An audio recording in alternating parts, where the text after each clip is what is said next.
It is 7 o'clock and welcome to Mornings with Ridge and Frost. With Sophy and Wilfred, very good morning from me as well. Lots ahead. Donald Trump claims the war in Iran could be over soon, even as he also threatens an escalation in strikes. We're achieving major strides toward completing our military objective. And some people could say they're pretty well complete. Oil prices have fallen during early trading. In response, we'll bring you everything you need to know about the economic impact of the war. 5 members of the Iranian women's football team are granted asylum in Australia after they were labelled wartime traitors on state TV. Also today, new evidence suggests a US Tomahawk missile was involved in the bombing of a girls' school in Iran. And MPs reject an Australia-style ban on social media for children under the age of 16.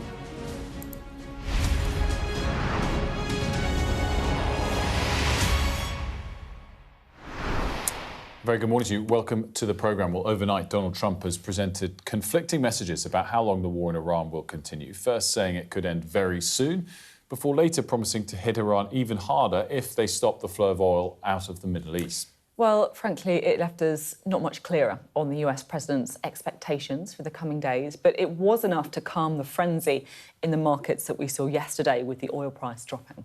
In a moment, we'll bring you the latest on early trading because it's been such a crazy day in impacting inflation, borrowing forecasts yesterday. But first, Donald Trump said at a press conference last night, here it is. We're achieving major strides toward completing our military objective. And some people could say they're pretty well complete. We've wiped every single force in Iran out very completely. This was just an excursion into something that had to be done. We're getting very close to finishing that too. Then just hours later, the president was threatening an escalation in strikes after Iran's Revolutionary Guard said it would not allow 1 litre of oil to be shipped through the Strait of Hormuz if the US and Israeli attacks continue. Posting on Truth Social, the president wrote, "If Iran does anything that stops the flow of oil within the Strait of Hormuz, they'll be hit by the United States 20 times harder than they have been hit thus far. Additionally, we will take out easily destroyable targets that will make it virtually impossible for Iran to ever be built back as a nation again. Death, fire and fury will rain upon them." So let's try and work out what it all means. Here's David Blevins. 10 days ago, President Trump said this war could last 4 to 6 weeks. Now he says it could be over very soon. He's implying that's due to battlefield successes. But the price of oil speaks louder than any soundbite. Iran has already noted the turmoil in the global markets. Its foreign minister mocked the mission codename Operation Epic Fury. Operation Epic Mistake, he posted online. And the Islamic Revolutionary Guard says it will determine when the war ends and won't allow 1 single litre of oil to be exported until attacks from the United States and Israel stop. That's why President Trump is now warning that if there is an attack on any vessel in the Strait of Hormuz, it will be met with a response more severe than anything Iran has witnessed to date. Now, when the president was asked about that attack on a girls' school in Iran, he said he would live with the outcome of any investigation, but did attempt to pin the blame elsewhere. He claimed many countries, including Iran, had Tomahawk missiles. The truth is, Iran doesn't, and very few others do. Unless he's suggesting one of them carried out the attack, he has implicated the United States. But he does sound like a president who is preparing to declare victory. Not that it sounds like this war is coming to an end anytime soon. I mean, we saw the chaos in the markets yesterday, right? It feels like everyone's trying to work out how long it's going to last, what's going to happen. So anything that Donald Trump says has been kind of unpicked by the markets. What's been the reaction overnight? Yes, yesterday, just as a reminder, the Brent oil price got to $115. That was the peak. We're now down at 93. So we're really quite a long way below that peak yesterday. The 115 peak didn't last that long. We were down to 108 quite quickly. That was on talk of G7 finance ministers meeting to potentially release reserves. We dipped most notably yesterday on that initial report from Donald Trump, which suggested that the war could be over quite soon, though then in those following posts, he kind of didn't make that as clear. So the low then was below 90. We're now a little bit above that, 93, 94. And I think what that shows you, as much as we're way off the peaks of yesterday, we're also off the lows of overnight. And that's because it all comes down to one critical thing. How many ships are travelling through the Strait of Hormuz, and how long does the market expect that to persist in a consistent way?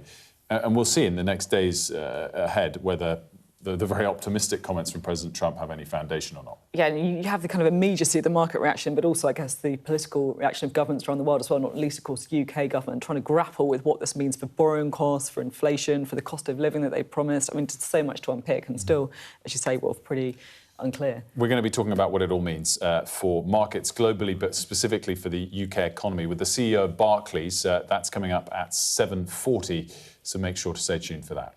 Well, the one thing that we do know is that the strikes on Iran have continued. This is Isfahan, where a missile landed very close to where pro-government crowds, as you can see on your screen, were demonstrating.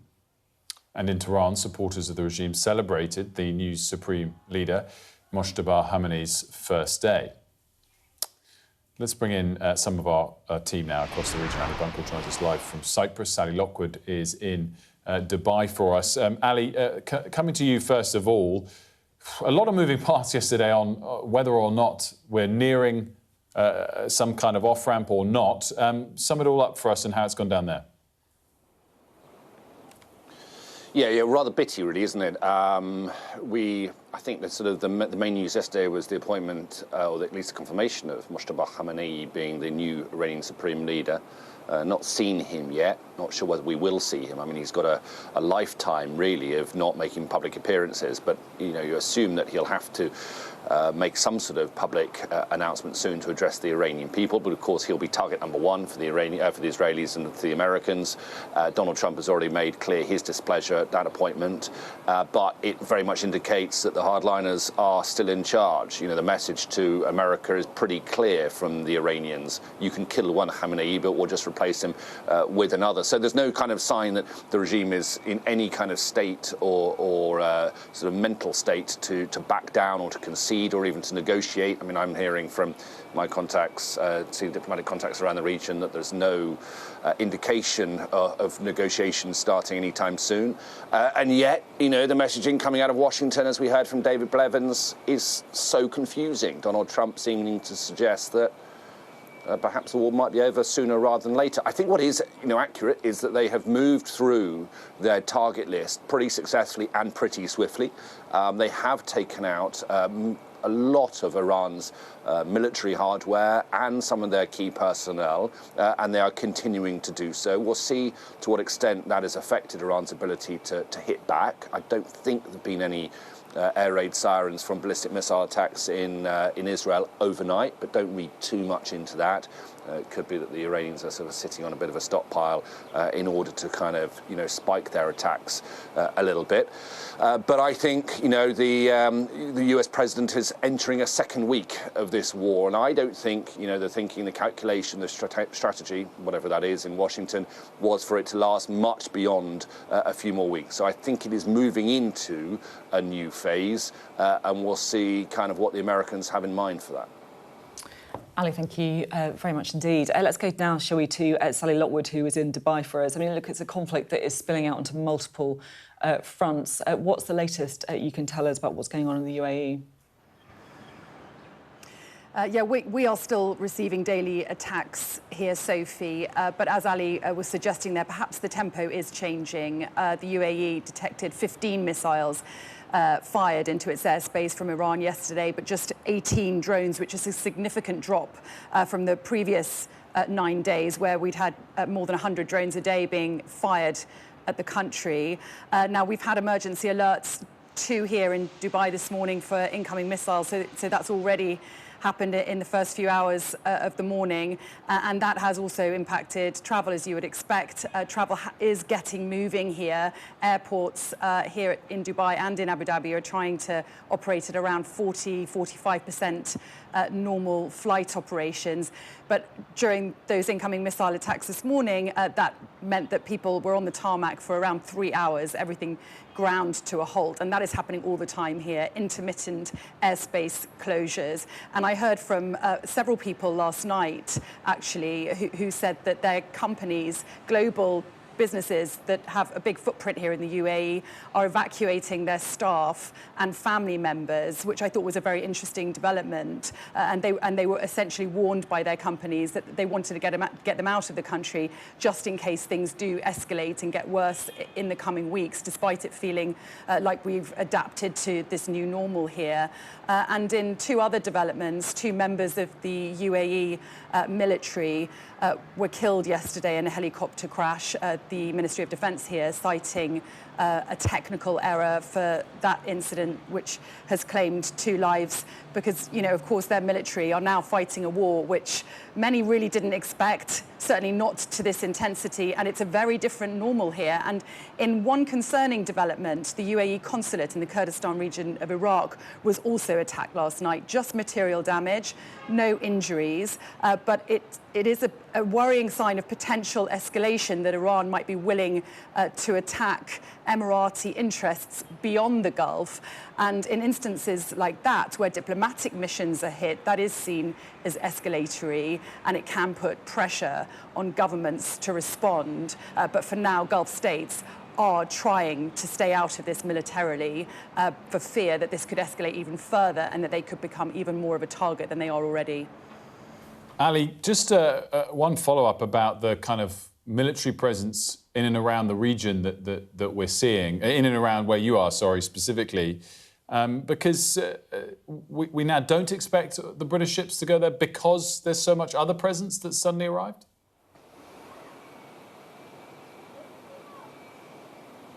Sorry, Wilf, I didn't hear whether you said Sally or Ali. That was Ali. Close. Crack on. Okay.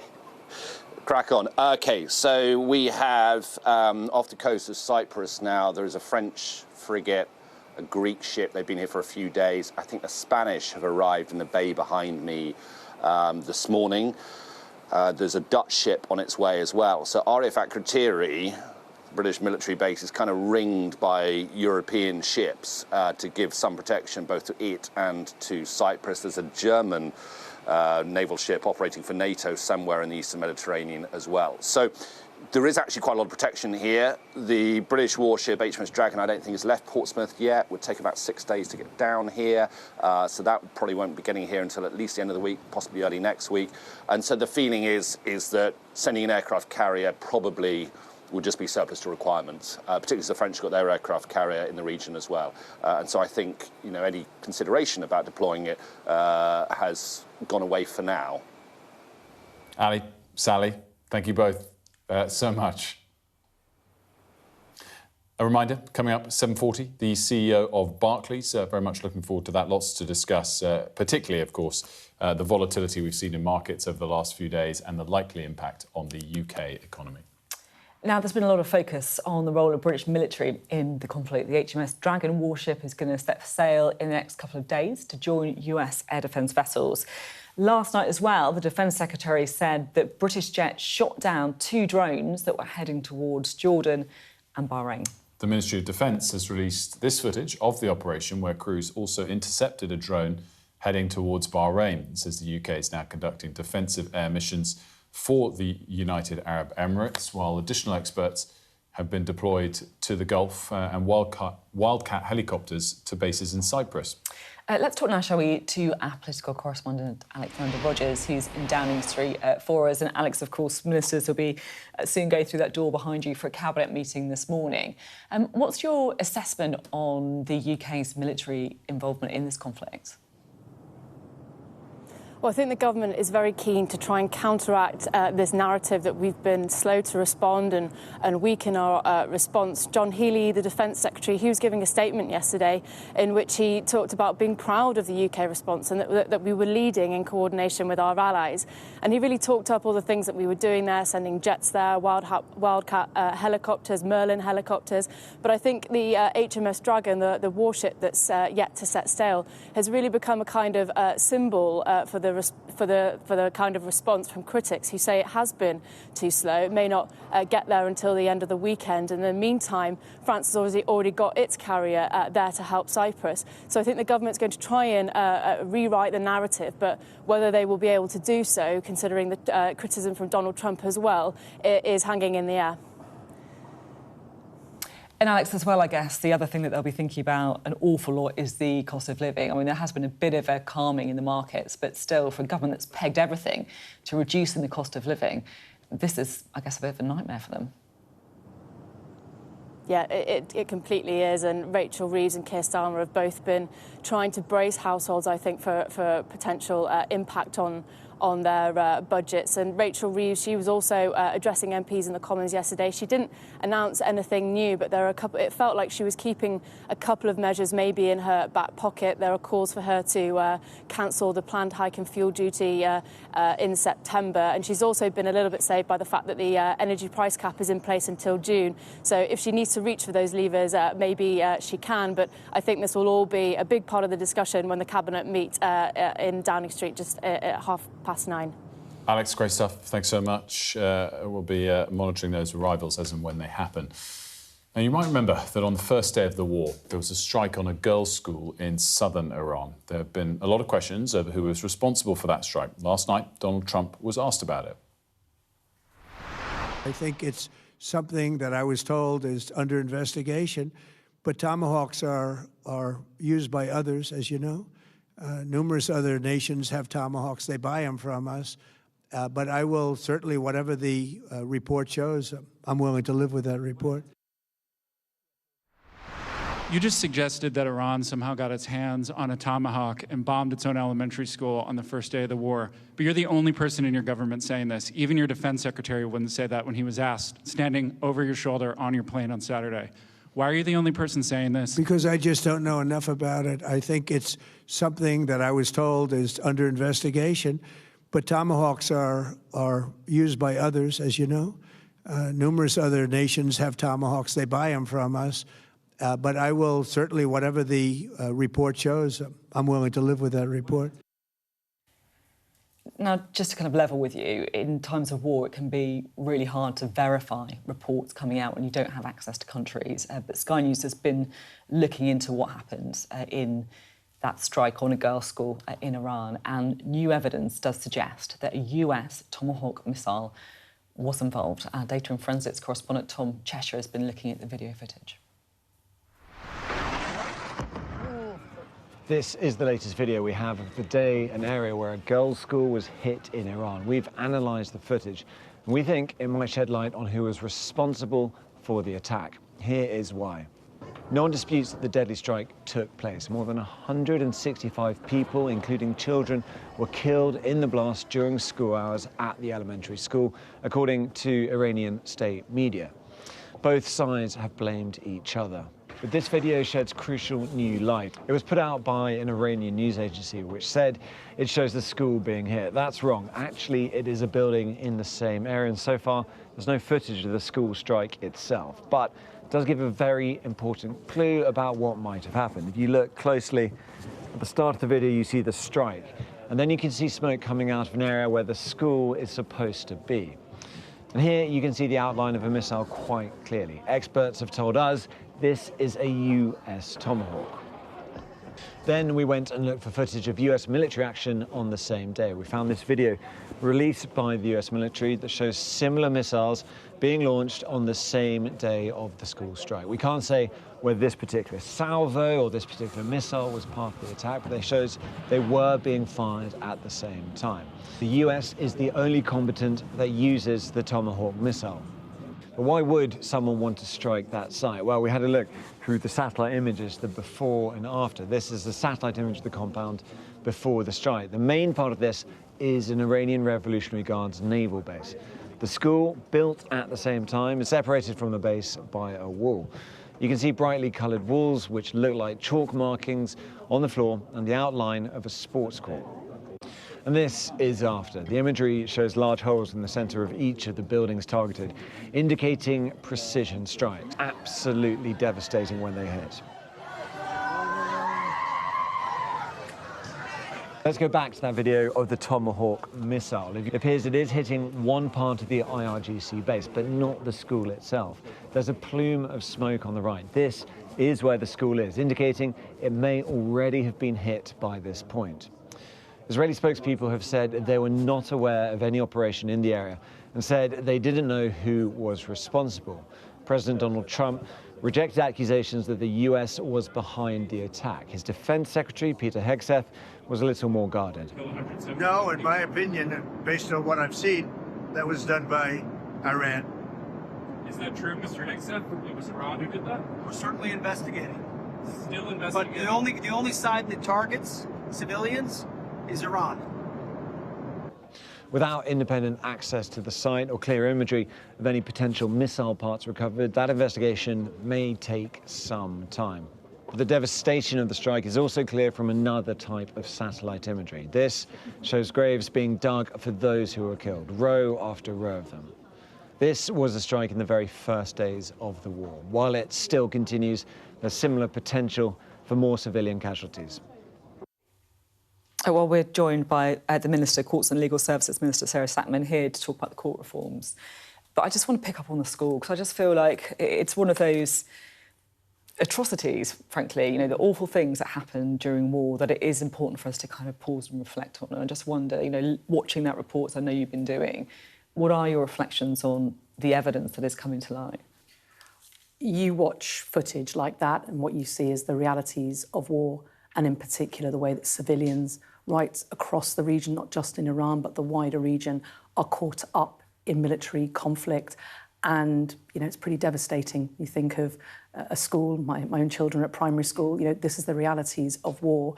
And those who target civilians, in particular the Iranian regime, that kind of action is appalling. And I think it's right that we hear the American administration saying that it's going to investigate what happened there. Yeah, so the investigation ongoing. You obviously got a legal background. Strikes on schools in this way, could they potentially be war crimes? Look, I think you need to do an investigation. Any view on that needs to be backed up by evidence. I'm not going to speculate on whether or not this is a war crime, but what it is a war. And in that context, devastating things can happen, and the way in which one treats civilians, that is vital. And I call on all parties in this conflict to abide by international law and the laws of war. It's been another kind of volatile night. You know, Donald Trump saying various different things and markets reacting in different ways. I just wondered if we could get a bit of clarity on UK deployment, if you're across it. I know it's not completely your beat, but there's a lot of speculation that we were going to send HMS Prince of Wales to the Middle East, the aircraft carrier. Now that's not going to happen. Is your understanding that we are sending one ship, HMS Dragon? Well, look, the first thing to say is that the UK's position is we want to see a de-escalation of the conflict, and we want to see the conflict and the fighting come to an end as soon as possible. It's not about one ship or not. There are currently British servicemen in the air that are taking out drones, that are protecting British interests. And I think it's wrong to focus on a single asset. There are Wildcat helicopters, there are F-35s, but also the fact that for months now, the British MOD has been developing capacity in the region. The fact that we've got bases in the region, in Cyprus, means that the importance of one aircraft carrier or another is less important than the fact that we've currently got a strong presence defending British nationals and British interests in the region. But I guess that's kind of the point, that we've got that presence in the region in Cyprus. Are we defending, you know, our own people who are there? Well, absolutely. I mean, the fact that there are literally British servicemen in the skies right now taking out drones that have been attacking British air bases, acting with our allies, we are playing an active part in that sense, and we've been proactive. So this suggestion coming from opposition parties that you've got RAF pilots hanging around just doesn't bear any resemblance to reality. Can I ask you about what is fast developing into kind of a war on energy and the kind of cost of living war, if you like. Donald Trump spent an hour on the phone with Vladimir Putin yesterday. Are you worried that the US could go a bit soft on Russia in a bid to try and bring oil prices down, to bring the cost of living back under control? Well, look, we have been backing our allies in Ukraine for some 4 years now in their war against Russian aggression. And the British position on that does not change. We've got to stand up to Russian hostility, but also to bring this back home. You know, one thing that, and one of the reasons why we're calling for the de-escalation of the conflict is because what it's doing to British citizens here at home and the impact that these shocks can have on the cost of living in this country. And there's a lot of uncertainty, and it's why I think the British public is with us in terms of calling for calm in the region. Are you worried about the impact on the cost of living? That's an obvious question, I know. Of course I am. I think, you know, I share the uncertainty that lots of people have in this country, and I think it's why, actually, the sorts of decisions that the government has taken on stabilising the public finance, cutting cost of living, the energy price cap, also sensible to insulate us against these kinds of shocks. I'm keen to talk about the courts bill, voted on later today. The idea is it would reduce the number of jury trials to try and deal with some of the backlogs in the courts. And we know a lot of Labour MPs are worried about this. There's also been a letter from over 3,000 lawyers today urging the government to think again. Are you in listening mode, or is this something that is already, you know, decided it's going to go through no matter what? Well, look, I think we need to explain why we're bringing forward the measures we're bringing forward today. It's because our court backlog stands at 80,000 open cases. You've got people reporting cases today that are having their trials listed for 2030. That is unacceptable, and it's government's duty to act. It's why we've put in record investment into our courts. It's why we're modernising our courts, and it's why this bill is coming forward to reform our courts, to bring down those backlogs and deliver swifter justice for victims. We've engaged with stakeholders, lawyers, but also victims groups. The fact that a letter went out yesterday from 40 women MPs, their message was very simple. This cannot come soon enough, because there are too many women and girls in particular waiting for justice. We've got to get those backlogs down, and this bill is a fundamental part of that. You're also making some reforms to help rape victims in particular, right? That's absolutely right. So today we are announcing the introduction of the Independent Legal Advisor Service for rape victims. That will provide legal advice to people going through the system. We know that for so long, conviction rates for rape have been really low. They've trebled under this government, so they're now at 9%, but that's really low. And what I hear from victims, I was speaking to 3 victims of rape yesterday, and they were telling me that when they went to court, they felt like they were the ones put on trial. And the fact that they've had to wait years for justice, adjournments, justice delayed really is justice denied, their lives put on hold, the mental torment, that ends. We are giving those victims the support they need, the legal advice they need, so that not only we can support them, but we can also put their perpetrators behind bars. Can I also ask you about social media ban? Because this was obviously rejected by MPs last night. In a way, I don't think we should read too much into that, because I know the government's got its own consultation, et cetera, et cetera, et cetera. But I just... You know, you mentioned your kids at primary school. What's your own inclination on this? Are you, I guess, you know, as an individual, kind of taking your ministerial hat off, do you intend to be someone who thinks actually it might be a good thing, or do you veer against? Look, as you say, I'm a mum of 2 little girls.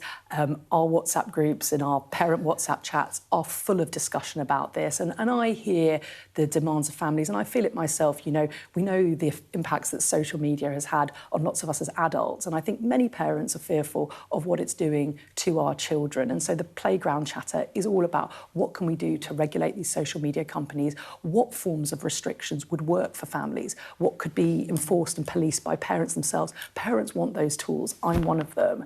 So I welcome the consultation. I'm glad we're having a national conversation about this. I'm glad we're listening to what's going on in Australia and learn the lessons from them. My inclination is we need to do something. We've got to act. It's a question of what and making sure we get it right. But what about the ban, though? That's the big question, isn't it? Do you think, are you in favour or roughly, are you interested in I think instinctively I do favour a ban or major restrictions on social media for under 16s. I think it's where most parents and families are. But we've got to get it right, and that's why you have a consultation and you take your time to get it right. OK, thanks very much indeed. Good to have you on the programme. Sarah Sackman speaking to us there. Coming next, we are going to be talking about the Iranian women's football team who found themselves in Australia as the war broke out, and why they're now getting asylum there.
the best thing about being a Sky News journalist?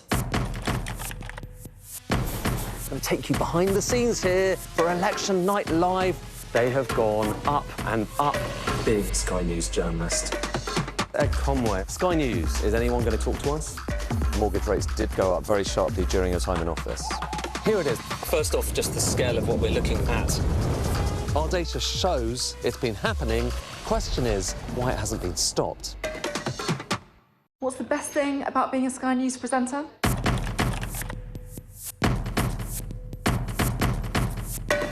We've done the work and the reading, so you don't have to. Being a Sky News presenter. Hello and welcome, Westminster, the heart of British politics. I'm so sorry about what happened to you. So what on earth is going on? It's not true. Can I tell you what I think is really unusual? Mornings with Richard and Frost. Let's crack on. Let's get started. Hello again. Now, 5 members of the Iranian women's football team have been granted asylum in Australia after they were labelled wartime traitors on state Iranian TV. The players are in Australia because the Women's Asian Cup has been held there, and last week they refused to sing the national anthem, which raised concerns over their safety. We issued 5 humanitarian visas to members of the Iranian women's soccer team. We're willing to provide assistance to other women in the team, noting that this is a very delicate situation and it is up to them. But we say to them, if you want our help, help is here. Well, Nicole Johnson's live now for us in Sydney. We've been kind of covering the story in the programme. It's been almost amazing to see it unfold between the fears of what was going to happen to them and now the political backing. And I guess, how's it going down in Australia? Well, people have been just as gripped by the story, really. This team has kind of entered the hearts of Australians, you could say. So we have 5 of them. They've been granted asylum, essentially, a humanitarian visa. But the other 6 of them, by the sounds of it, we don't really know, we can only assume, have decided not to apply for asylum. And you can understand why. I mean, it is pretty difficult to leave your home country, even if it is war-torn at the moment, and decide to move to Australia. These are young women, they're 19, 20 years of age. We're told that they don't speak English. So they've been in an incredibly difficult situation. And now those 6 women who aren't being given asylum, it seems that they're at an airport in Queensland on the Gold Coast and they're set to fly back to Iran. But all of this has been very cloak and dagger. The Australian government has been sort of trying to make it happen for those 5 who wanted to go for asylum. And the story is that after their last game, they were in the hotel and somehow or other they found a way to sort of sneak away from their minders and their handlers, where the Australian police were waiting for them, essentially. And then in the middle of the night, they got their visa and the Australian government announced it. And the government has said that it's done all of this very quietly. It didn't want to alert the Iranian authorities or the handlers who were with them. But they were also pushed along when President Trump decided that he would get involved. He got onto Truth Social and urged the Australian government to do it, even though I think they were doing it anyway. And then when it was all finally done, he said, essentially to the Prime Minister, Albanese, you've done it. Like, way to go. So everybody here is pretty happy with themselves that these 5 women are getting asylum. But of course, I mean, the fate of the other 6 women, we really don't know. It looks, as I said, like they'll end up on an aeroplane back to Iran sometime in the next few hours. Nicole, great stuff. Thanks so much. Nicole Johnson for us there this morning in Sydney, of course, evening there. Now, we were all assessing the both market impact and potential economic impact of the war in the Middle East over the last couple of days. Let's discuss it all now with the Group CEO of Barclays, CS Venkatakrishnan. Venkat, a very good morning to you. Thank you so much for joining us. Wilf, thank you very much. The last few weeks has been kind of crazy, but gauge for us the scale of volatility and its unprecedented nature in markets over the last 36 hours. Yeah. So volatility has been quite intense over the last couple of weeks and especially in the last few days, driven primarily, of course, by the events in Iran and the Middle East. Markets have been through this kind of period before. This is different in the sense of the threat to oil and the threat to inflation globally. But when you keep it in the context of this crises we've endured, whether it's the Russian invasion of Ukraine, whether it's COVID, the scale of volatility is not as bad as it was then. I think, though, that the uncertainty is what is weighing on markets and people, and the worries of inflation. And if, just dwelling still on the market impact quickly, if we do see the Strait of Hormuz meaningfully restricted for weeks from here, are we in uncharted territory then? Is it all about that factor from here? Well, we'll have to go back a long time to see this kind of shock in oil prices to the 70s, 50 years ago. I don't think it'll get that far. I mean, there are alternative ways for Saudi Arabia to export through the Red Sea. And of course, the countries in the West have reserves. But I do think a sustained rise in oil prices will have inflationary impacts. And you're seeing it in financial markets, and you're seeing it in short-term interest rates around the world, and including here in gilts. Let's touch on that then. I mean, do you think now rate cuts are off the table? We still think, the Barclays view is that it's finely balanced, more finely balanced than it was. We were expecting a rate cut at the March meeting by the Monetary Policy Committee. We think it's more finely balanced. But, Wilf, I think we've got to keep a longer-term view here.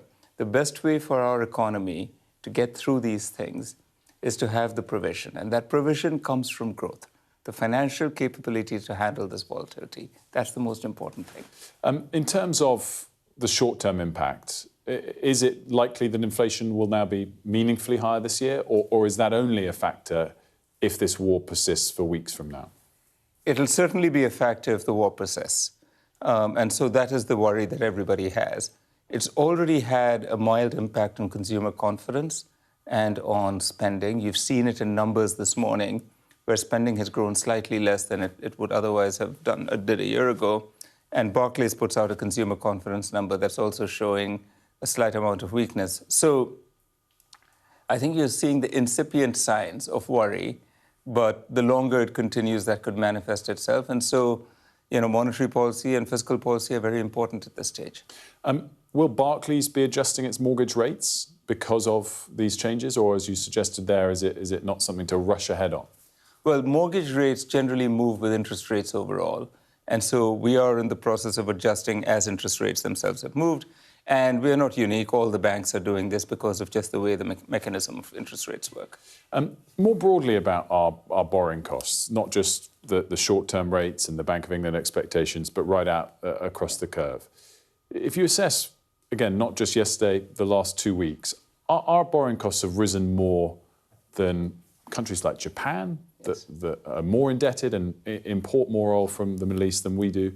Why is that? And how much of a concern is it that every time there's a mini issue, we seem to be more affected than others? Well, it's actually an indication of the strength of the UK financial markets, because the UK government bonds, gilts, are widely owned and widely owned by investors, whereas in many other markets, it is, and so they're owned by retail investors and buy and hold and don't react as much. Japan is a primary example of that, to movements in financial markets.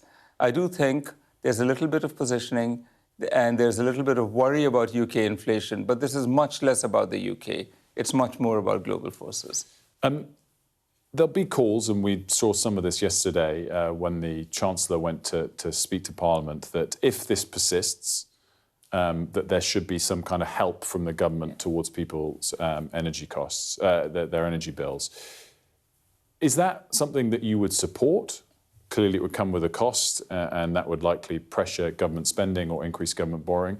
Or do you think there is a moment where we have to draw a line as a country away from this sort of automatic step to kind of bail people out? Yeah. Look, I think it's a complex problem, and it is wrapped up in not just overall fiscal policy, including taxation and spending, and it is included also with the effects of monetary policy because they affect each other. I think it is, it's up to the government to weigh all of these things and to decide. What I think is really important, as I said earlier, is to think about the long term, to bear in mind that the country enters this and consumers enter this fairly strong, that the economy has been growing reasonably well, that the financial position, as the Chancellor said in her spring statement, has remained fairly constant since the October. And so they should weigh things and take their time in making decisions. Ahead of the budget in November, you were quite clear that you didn't think banks, the bank levy in particular, should go back up, that businesses had been hit enough the prior year, and the bank's levy was already a surcharge versus other sectors, businesses. If we do see finances pressured once again, I mean, I don't need to tell you this, this will come up as one of the potential levers that the Chancellor can pull. In a sort of extreme scenario, wildcard scenario, is it a reasonable lever for the Chancellor to pull, or do you stand by what you were arguing last year? Well, in most scenarios, I think it's very important for the UK to protect its financial services industry. We are 10% of the economy. We are an important part of the service exports of the UK, a great source of competitiveness. London is arguably the first or second biggest financial center in the world. And we are already taxed much, much more than US banks are taxed and European banks are taxed. And so really it comes to the heart of the competitiveness of an important sector of the UK economy. It's not just I who say this, lots of other bank CEOs say it. Just finally, going back to the UK economy, the word stagflation popped up again yesterday. So the worst sort of scenario of the economy slowing and inflation raging, so you can't ease.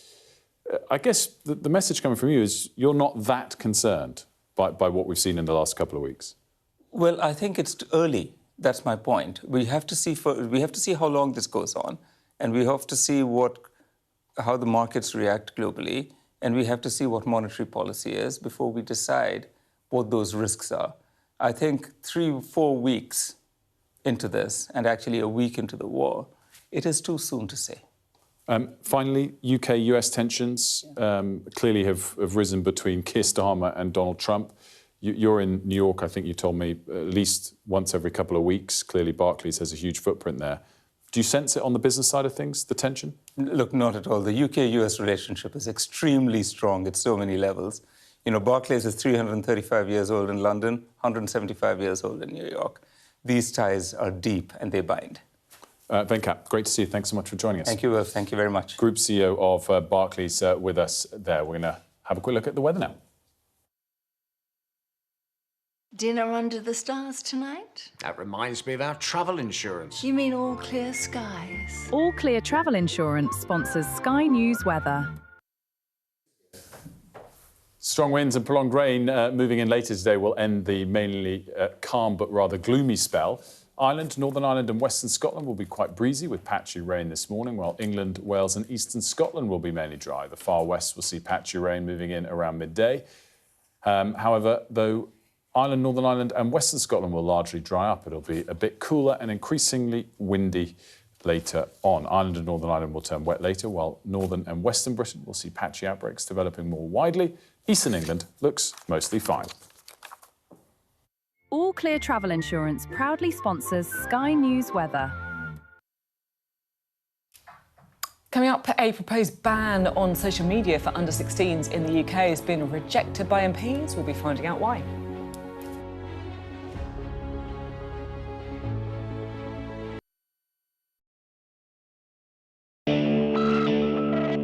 We're rolling. I'll tell you on another day on the podcast what that was all about.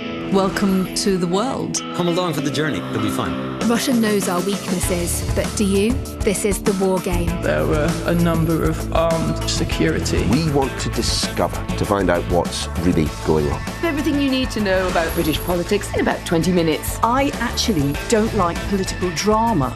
So, where next? Available wherever you get your podcasts. I'm James Matthews and I'm Sky's US correspondent, based here in Washington, D.C.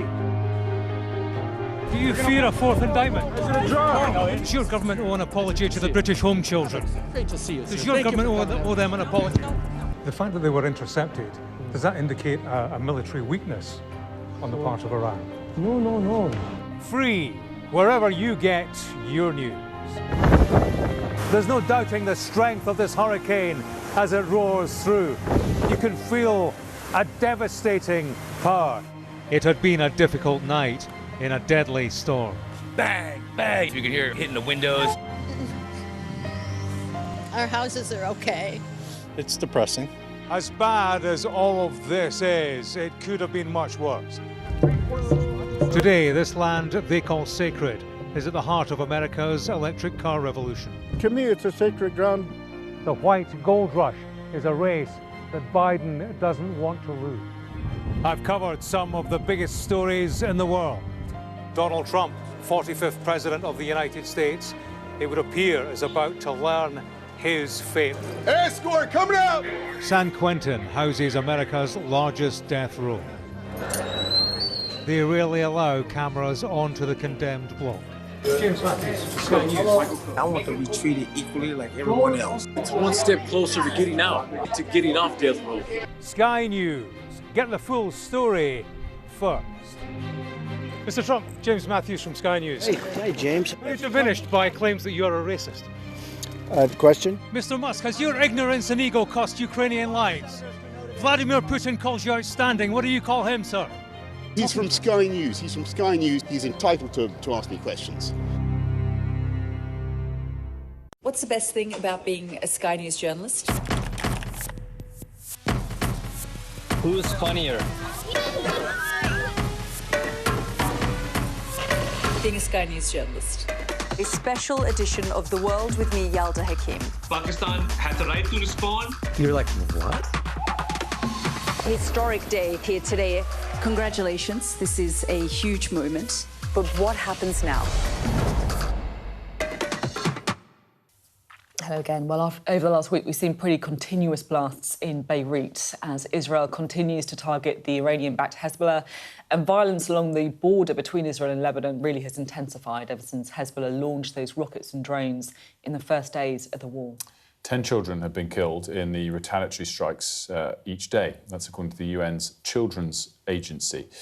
Wasima Shine is the former head of the Research and Evaluation Division of Israel's intelligence agency and is live now from Tel Aviv. Thanks so much for joining us, Seema. I guess the first question is your reaction to those statistics that we just mentioned and whether or not it's avoidable. So I'm not aware of the statistics. I just heard you saying it. I want to say two things about that. One, that I'm really sorry for every innocent person, especially children that are killed in a war. We know that that happens in wars. We had just 3-4 days ago an attack from a missile from Iran that killed the whole family, the 2 parents and the 3 children. So it's really sad and it's really unfortunate, but it happens. I think the issue is much wider, and the issue is why Hezbollah decided to start a war that is not connected to Lebanon in any way during a process in Lebanon that was starting to rebuild itself after many years of wars and many years of difficult economic situation, and decided to take the country again into a war that is not related to in any way to Lebanon's interest and to Israel-Lebanon relations. There's been an awful lot of strikes in Beirut, obviously from Israel as well, important to say too. And I was keen to ask you, if I may, about Israel's aims when it comes to the conflict in Iran. And I guess in particular I'm asking because sometimes I think we get slightly mixed signals from the US, if it's regime change, if it's about nuclear weapons. What would you define Israel's aims as? I think from the beginning it was understood, and I think it was also a common interest addressed by the president, by the US president and by our prime minister. And that was to make sure that Iran, after the war, will not have its capabilities on the nuclear capacity, on the missiles and the launchers, and as well as the infrastructure to build again a missile program. I think we were from the beginning concentrating on the conventional and unconventional capabilities of Iran.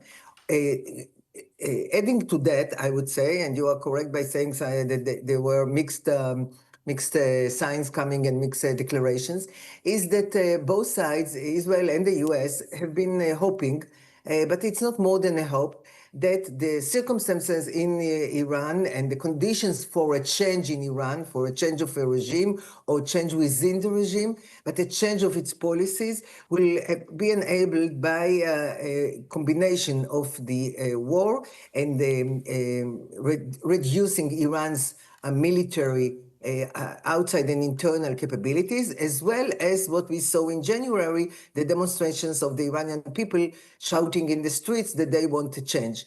And both Israel and the US have been hoping that, but as I said before, hope is not a strategy, but understood, I think, from the beginning that it's impossible, or it's very difficult, let's put it like that, it's very difficult to assume that there will be a change in the regime only from attacks from the outside and from the air. And therefore, I think both sides understood that it might happen because of the combination of the attacks on one hand and the people in Iran on the other hand, but we're aware of the fact that actually we don't have the tools to make from the outside side, to make any regime change. Do you think that the new Ayatollah will approach either Israel or the West more broadly in a different way at all to his predecessor, his father? Yeah, that's a very important question. I think, unfortunately, the answer is no. This guy was, for the last 2 decades, very close to his father. He followed everything his father was doing, and he was even more than that.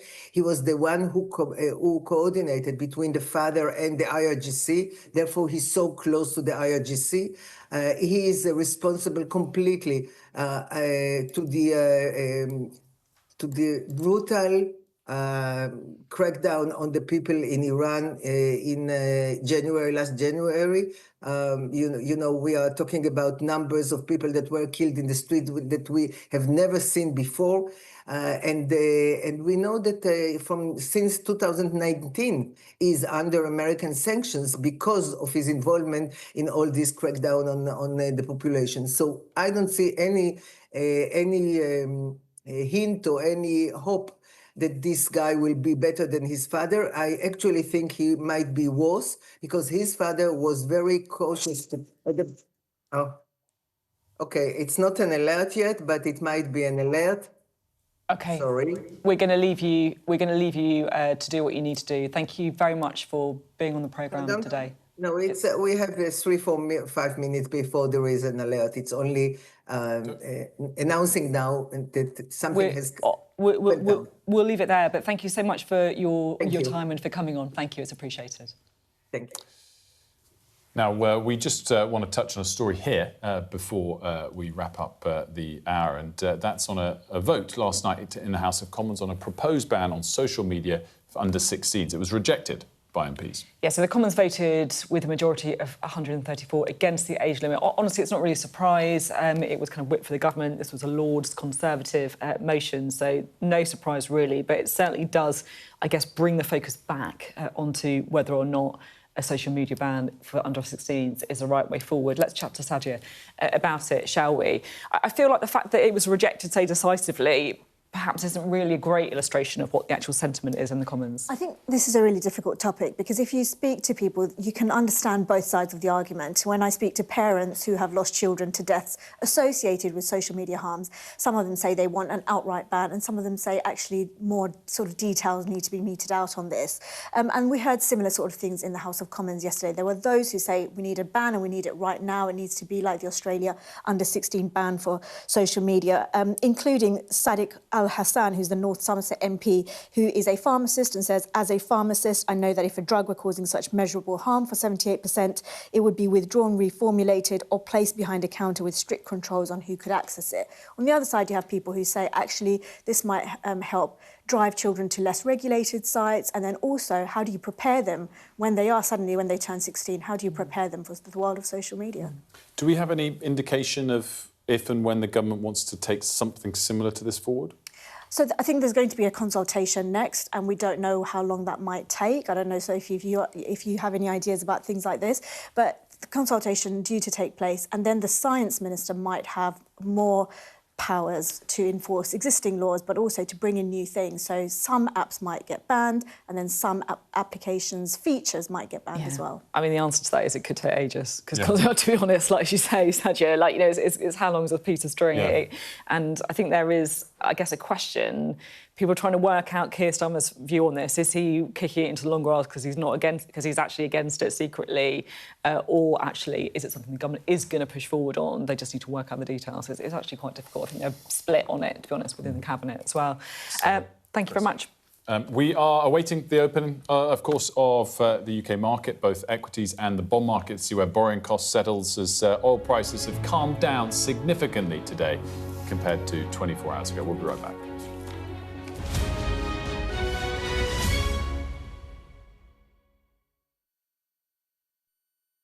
The best thing about being a Sky News journalist? They call him the king of the jungle. Being a Sky News journalist. Yusra Al-Baghir has this report. And this is what's left of it. As a woman of colour, how did the Harris campaign speak to you? People risk their lives to speak to us for this report. Mr. Zuma, Sky News. We're trying to see as much as we can.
Good morning, it's 8 o'clock. Welcome to Mornings with Ridge and Frost. Sophie and Wilf here. Good morning from both of us. Let's get to it.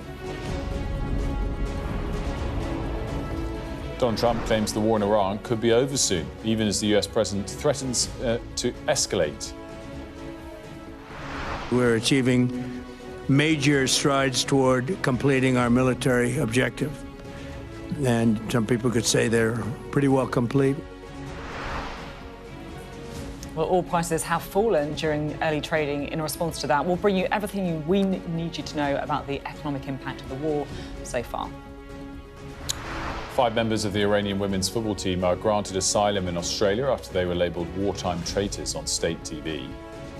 New evidence suggests a US Tomahawk missile was involved in the bombing of a girls' school in Iran. And MPs reject an Australia-style ban on social media for children under the age of 16.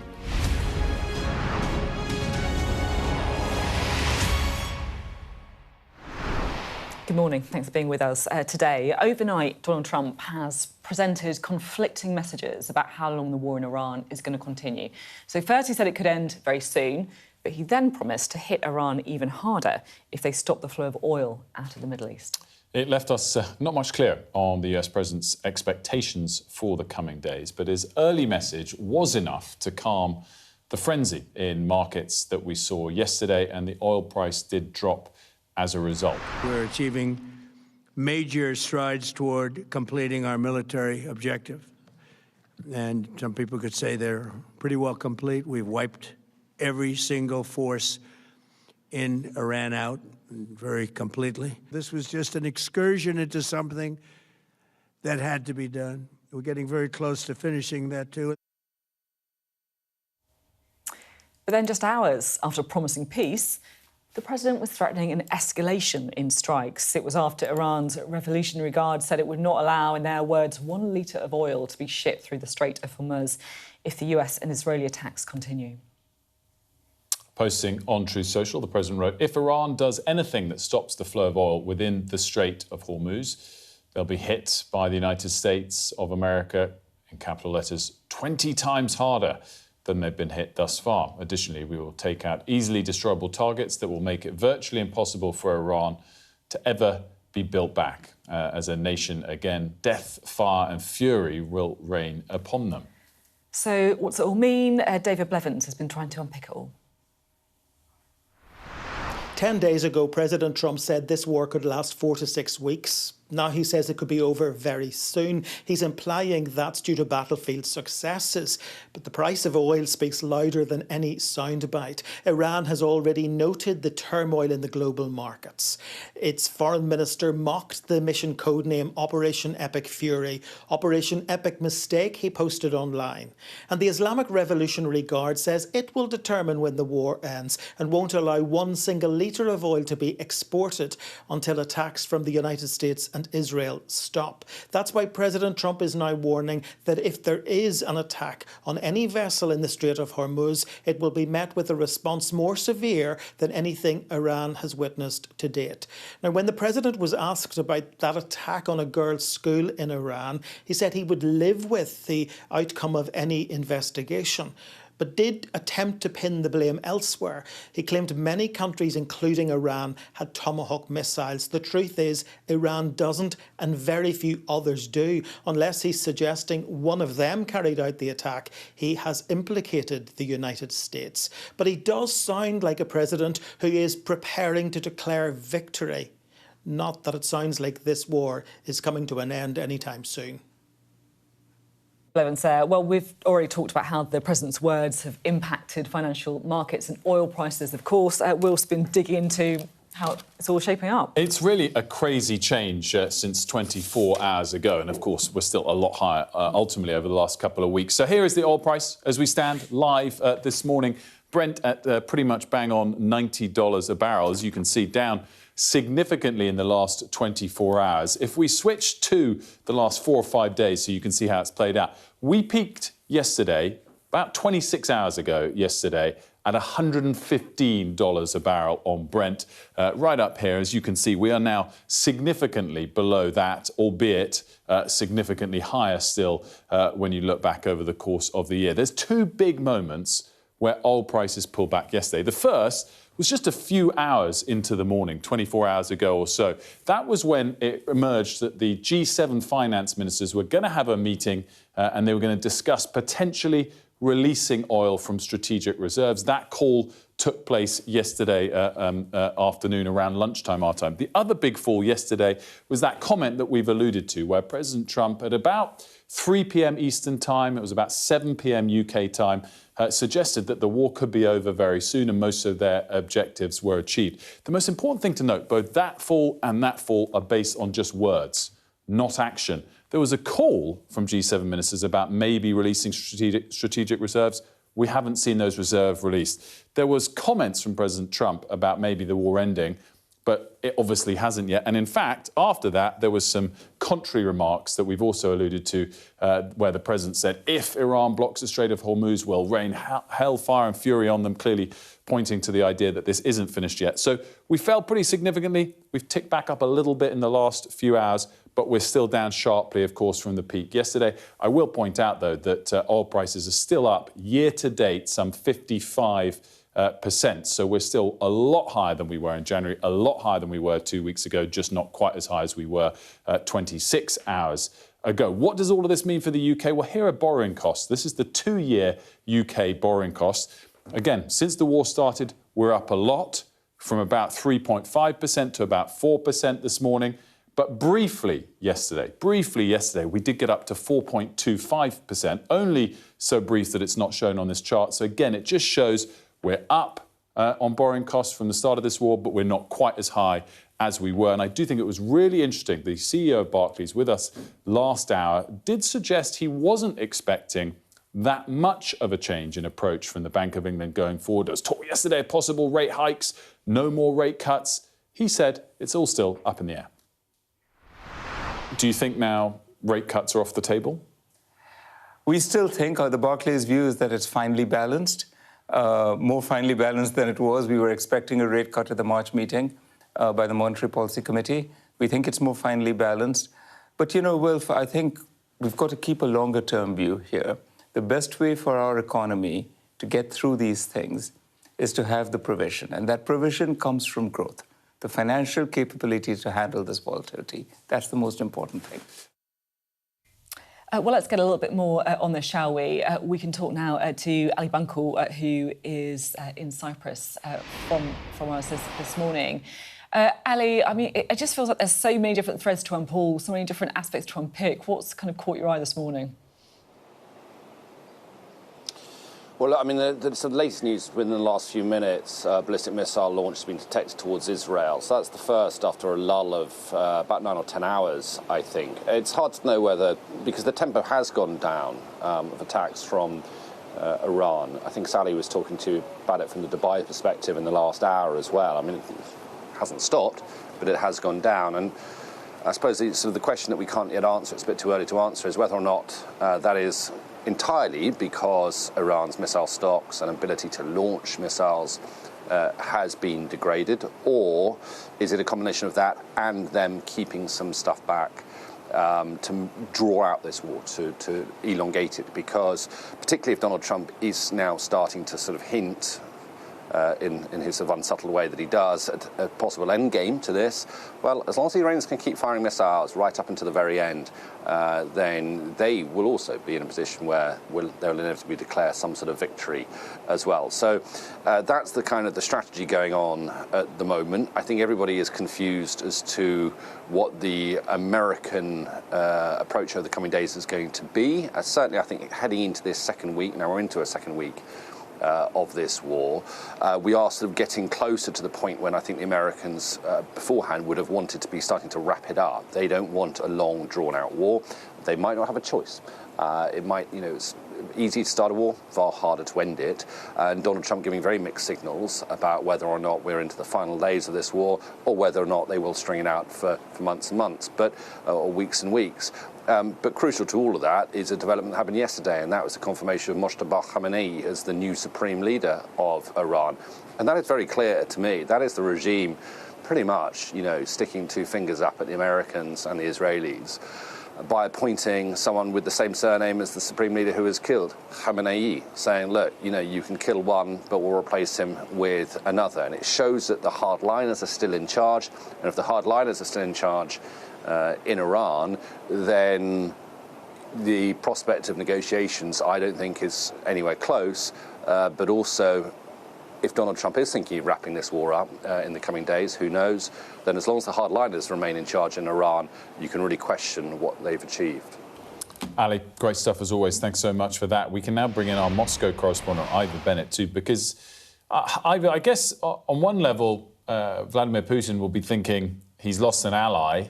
On another level, he'll be delighted that oil prices are higher and it increases revenues for him. And on that note, he spoke to the president yesterday. Yeah, that's right. We heard last night from the Kremlin that Vladimir Putin and Donald Trump spoke on the phone last night. It was their first phone call of the year so far. They chatted for around an hour, we're told.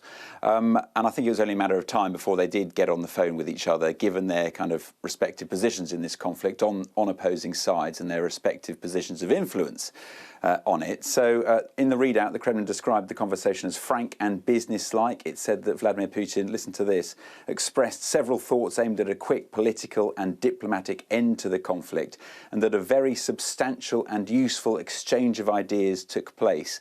Now, what does that tell us? I think it shows pretty clearly that Vladimir Putin is positioning himself as a mediator here and trying to turn the situation to Russia's advantage. Russia and Iran, as we know, are close allies. Tehran, its relationship there, is seen as crucial to maintaining Moscow's influence in the Middle East. So Vladimir Putin is trying to protect those interests. He doesn't want regime change at all. But at the same time, I think he's trying to play a wider game here, a longer game, to do with his relationship with Donald Trump. So if he can convince Iran to cease its drone and missile attacks, if he can somehow try to help broker a longer-term deal on its nuclear program, then he'd be doing Donald Trump a massive favour, and that is a favour that could potentially translate into leverage for Moscow, leverage that it could use potentially when it comes to Ukraine and another situation where Vladimir Putin and Donald Trump share interests. Now, we're told that Ukraine was discussed in this conversation. We're told the two leaders talked about the situation there on the ground and also the prospects for peace. And I wouldn't be surprised at all if Vladimir Putin attempted to draw parallels between the two conflicts, tried to link the two as well, saying, look, if I scratch your back in Iran, then why don't you scratch mine on Ukraine? So potentially long-term benefits for Russia, but short-term ones too here, with the spike in oil price and the potential easing of US sanctions on Russian oil to increase the flow of global energy supplies with the Strait of Hormuz disruption there. So yes, Russia does spy some benefits here, and it's trying to use the situation to its advantage. Ivor, thank you so much on those, I guess, slightly unintended consequences, perhaps, of the attacks that we've seen on Iran that could be getting a lot more focus in the weeks and months ahead. There's been a lot of focus, of course, on the role of the British military in the conflict. The HMS Dragon warship will set sail in the next couple of days to join US air defence vessels. And last night, the Defence Secretary said that British jets shot down 2 drones heading towards Jordan and Bahrain. So the Ministry of Defence has released this footage of the operation where crews also intercepted a drone that was heading towards Bahrain. You can see it happening there. It says the UK is now conducting defensive air missions for the United Arab Emirates. Other experts have been deployed to the Gulf, and also Wildcat helicopters have been sent to those bases that we got in Cyprus. Let's bring in Alex Rogers, who's, of course, in Downing Street, where ministers are gathering for a cabinet meeting. Alex, I guess we can guess quite clearly what's going to be top of the agenda in the cabinet meeting. And do we think there'll be a united front on the topic of how the UK is approaching this crisis? I think so. I think the government believes that it's got its approach to this war right, and it's in step with public opinion regarding the defensive action it's taking. But I think the most stinging criticism it's facing at the moment is whether the military has been in the right shape to sort of respond to these threats. And we heard John Healey, the Defence Secretary, talking in the Commons yesterday, really talking up the action that we've been taking there, or the jets that we've been sending, the helicopters, and of course HMS Dragon, that warship that is supposed to be setting sail in the next couple of days, but probably won't arrive until maybe after the weekend. And that's become a lightning rod for a lot of the criticism. The Conservatives saying that the delay in sending it there has really undermined our international standing, and I think it's that the government wants to rewrite the narrative on at the moment. So they're hoping to rewrite the narrative on that. And Alex, I guess the other thing that they're really going to be, trying to focus on is the cost of living. It was interesting, Wilf, showing this chart this morning that shows perhaps there has been a little bit of a correction after the chaos yesterday, but still, I imagine it's something that the people behind you are going to be very concerned about.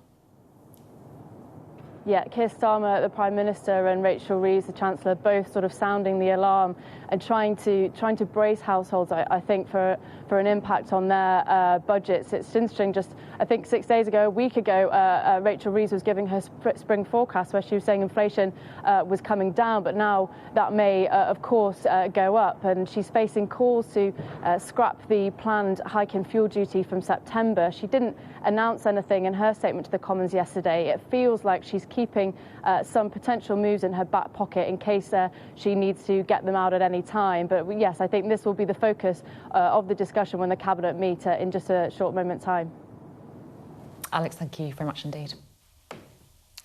Now, 5 members of the Iranian women's football team have been granted asylum in Australia after they were labelled wartime traitors on state TV. So the team found themselves in Australia as the war broke out for the Asian Cup. Last week, they refused to sing the national anthem, which then raised concerns over their safety.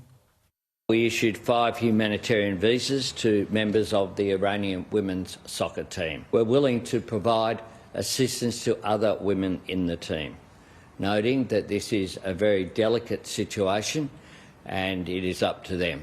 But we say to them, if you want our help, help is here. Well, Nicole has further details for us from Sydney. This team has kind of entered the hearts of Australians, you could say. So we have 5 of them. They've been granted asylum, essentially, a humanitarian visa. But the other 6 of them, by the sounds of it, we don't really know, we can only assume, have decided not to apply for asylum. And you can understand why. I mean, it is pretty difficult to leave your home country, even if it is war-torn at the moment, and decide to move to Australia. These are young women. They're 19, 20 years of age. We're told that they don't speak English. So they've been in an incredibly difficult situation. And now those 6 women who aren't being given asylum, it seems that they're at an airport in Queensland on the Gold Coast and they're set to fly back to Iran. But all of this has been very cloak and dagger. The Australian government has been sort of trying to make it happen for those 5 who wanted to go for asylum. And the story is that after their last game, they were in the hotel and somehow or other they found a way to sort of sneak away from their minders and their handlers, where the Australian police were waiting for them, essentially.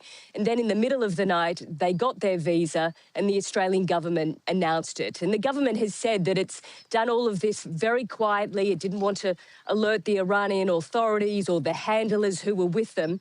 But they were also pushed along when President Trump decided that he would get involved. He got onto Truth Social and urged the Australian government to do it, even though I think they were doing it anyway. And then when it was all finally done, he said, essentially to the Prime Minister, Albanese, you've done it. Like, way to go. So everybody here is pretty happy with themselves that these 5 women are getting asylum. But of course, I mean, the fate of the other 6 women, we really don't know. It looks, as I said, like they'll end up on an aeroplane back to Iran sometime in the next few hours. Nicole, they're talking about that social media ban in Australia. Now, we wanted to talk a bit about something that happened on the first day of the war, the strike on a girls' school in southern Iran. And as often happens with war, investigations have been happening, journalists have been looking into it, people have been trying to find out the truth of what happened, and we are getting more information through now on who was responsible for that strike. This is what Donald Trump said when he was asked about it last night. You just suggested that Iran somehow got its hands on a tomahawk and bombed its own elementary school on the first day of the war. But you're the only person in your government saying this. Even your defense secretary wouldn't say that when he was asked, standing over your shoulder on your plane on Saturday. Why are you the only person saying this? Because I just don't know enough about it. I think it's something that I was told is under investigation. But tomahawks are used by others, as you know. Numerous other nations have tomahawks. They buy them from us. But I will certainly, whatever the report shows, I'm willing to live with that report. I mean, America said they're investigating, but we've seen this before, I think it's fair to say, in war, where countries say that they investigate these things that happen that kill civilians, that kill children in this case, and then everything goes a bit quiet and nothing actually happens. So I think, the key thing is to find out how serious the investigation is. Yes, certainly. I mean, I think it's being pressed upon. By all accounts, people seem increasingly confident it was a Tomahawk, and we'll see what emerges from further investigations. And unclear whether Donald Trump was saying that he'll accept the investigation or almost implying that he doesn't care about the investigation. Different interpretations of that. We shall see what emerges from a full investigation if it takes place. Now, Sir Keir Starmer's initial snub to the US President's request to use UK bases irked President Trump, of course, but the Prime Minister has since changed his tune, with more American bombers arriving at a British base in Gloucestershire. Let's speak now to Sir David Manning, the former British ambassador to the United States and Israel, also the current director at Gatehouse Advisory Partners. Sir David, very good morning to you. Thanks for joining us. There's lots of areas to touch on here. I wanted to start with the memory. We mentioned some of your credits there, but you're also Tony Blair's chief foreign policy advisor in the lead up to the Iraq war. What do you think is President Trump's main aim this time around?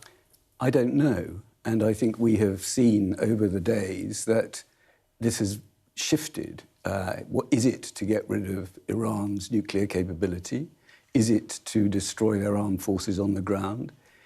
Is it to promote regime change? We've heard all of these things. Is it to stop Iran funding and supporting its proxies in the region like Hamas and Hezbollah? And the objectives have swung around throughout this campaign. It seems to be all or some of those, depending on whom you ask and what day it is, which is why I think initially the Prime Minister was unclear what to do, how to react to this. We don't know what the objective was when the war started.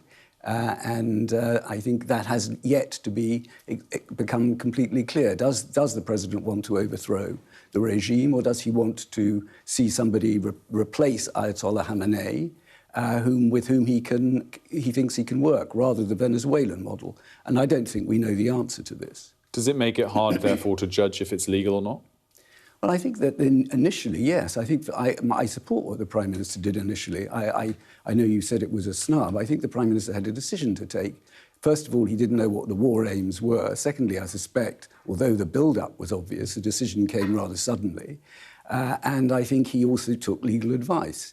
And so I think if you believe in the rule of law, and it still matters a lot to this country, then I think his initial reaction was one that I understand. It must have been difficult because the pressure to go in unconditionally and support the United States, as it were, lockstep, will have been very severe. But the United States doesn't support us lockstep. So I don't see why we should assume that we must. Tony Blair reportedly said on Friday, we should have backed America from the very beginning. So you disagree with Yes, I disagree with that, for the reasons I've just given. I think the Prime Minister took the right decision. I'm sure it's difficult and it will be controversial. We are now involved. We have made the bases available. And I think what he is doing now, he will have been advised, is acceptable on the basis of legality. And when Tony Blair went to war in Iraq, he took legal advice. So I see no reason to criticise the Prime Minister. I sympathise with the difficult decision he had to make.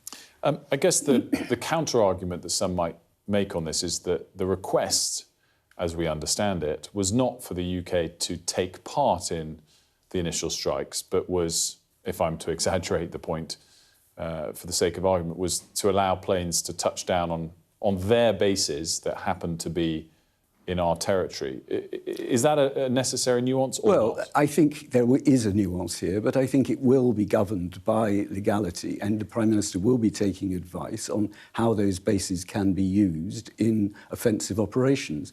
And although it sounds like angels dancing on pinheads, there is a difference between authorising bases for offensive operations and defensive operations. And clearly all these bases are now being used for defensive operations. But I'm sure that he will have looked at this, and as I say, it will have been a tough decision, but I think myself that he made the right one.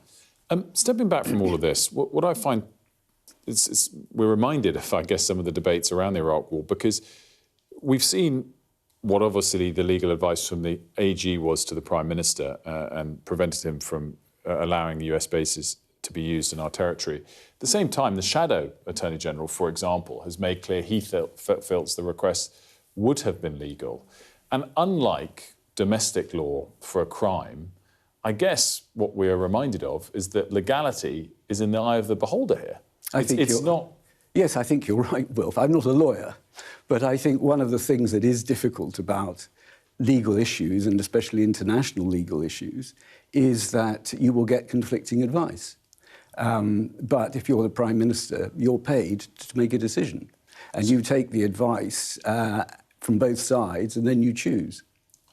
Can a Prime Minister pressure their AG to finesse that advice? Well, pressure, they will discuss it. I've never been in the room when these issues have been discussed in these terms. But I think, you know, if you are a Prime Minister who has appointed an Attorney General, you appoint him to give you the best advice he can. And I don't think Prime Ministers put them there just to be told what they want to hear, or at least they shouldn't. And so my own view is that, you know, pressuring is not how I would see it. I think you would discuss it. You might want a particular outcome. Perhaps the Prime Minister in this case might have wanted a different decision, but he clearly decided to go with the advice of his attorney. Maybe not pressure. Do you think you pick an AG knowing the advice you're going to get in this sort of scenario? And that this is, to come back to the first question, an unwritten part of one of the most important parts of being a Prime Minister, because it is in the eye of the beholder? Well, I think, as you said, the law, especially international law, is open to all sorts of interpretation. I think you choose an attorney on the basis, probably, if you are a Prime Minister, you will want somebody you know. I'm not an expert in this area, but I assume you choose somebody that you know and you trust their advice. Fascinating. Final quick question. Do you see any de-escalation in the coming days, or are we talking weeks? It's very difficult to say, and we hear again conflicting things from the President. After all, when he criticised the Prime Minister who offered to send the carrier to the east, he said, the British are coming in when the war is already won. Well, that was Friday, if I recall. And he said that, you know, we only come in because there's already victory. I mean, clearly there isn't victory. He's also said that he wouldn't tolerate the appointment of somebody to take over from Ayatollah Khamenei, whom he hadn't chosen. Well, that's already happened. And I suspect if he is looking for a way out, it is because of the impact on the energy markets, the impact on, in American terms, cost of living, the affordability issue, which will play into his prospects and the Republican Party's prospects in the midterm elections.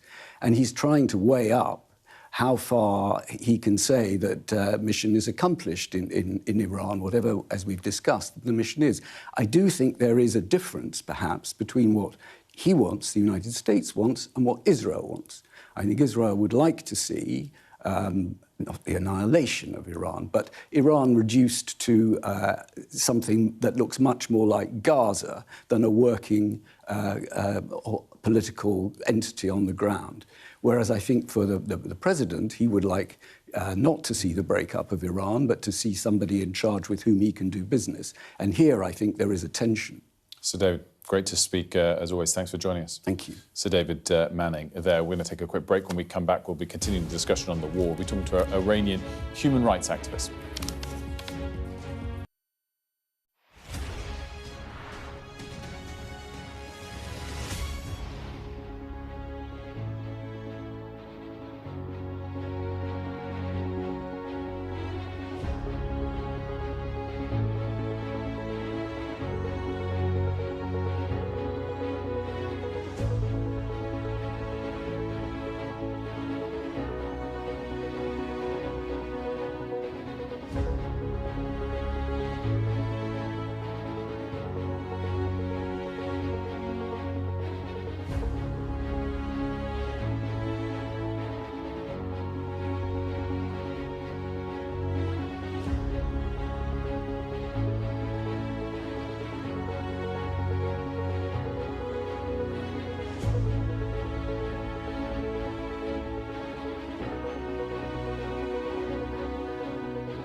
The best thing about being a Sky News journalist? I'm going to take you behind the scenes here for Election Night Live. They have gone up and up. Being a Sky News journalist. Ed Conway, Sky News, is anyone going to talk to us? Mortgage rates did go up very sharply during your time in office. Here it is. First off, just the scale of what we're looking at. Our data shows it's been happening. Question is, why it hasn't been stopped. What's the best thing about being a Sky News presenter?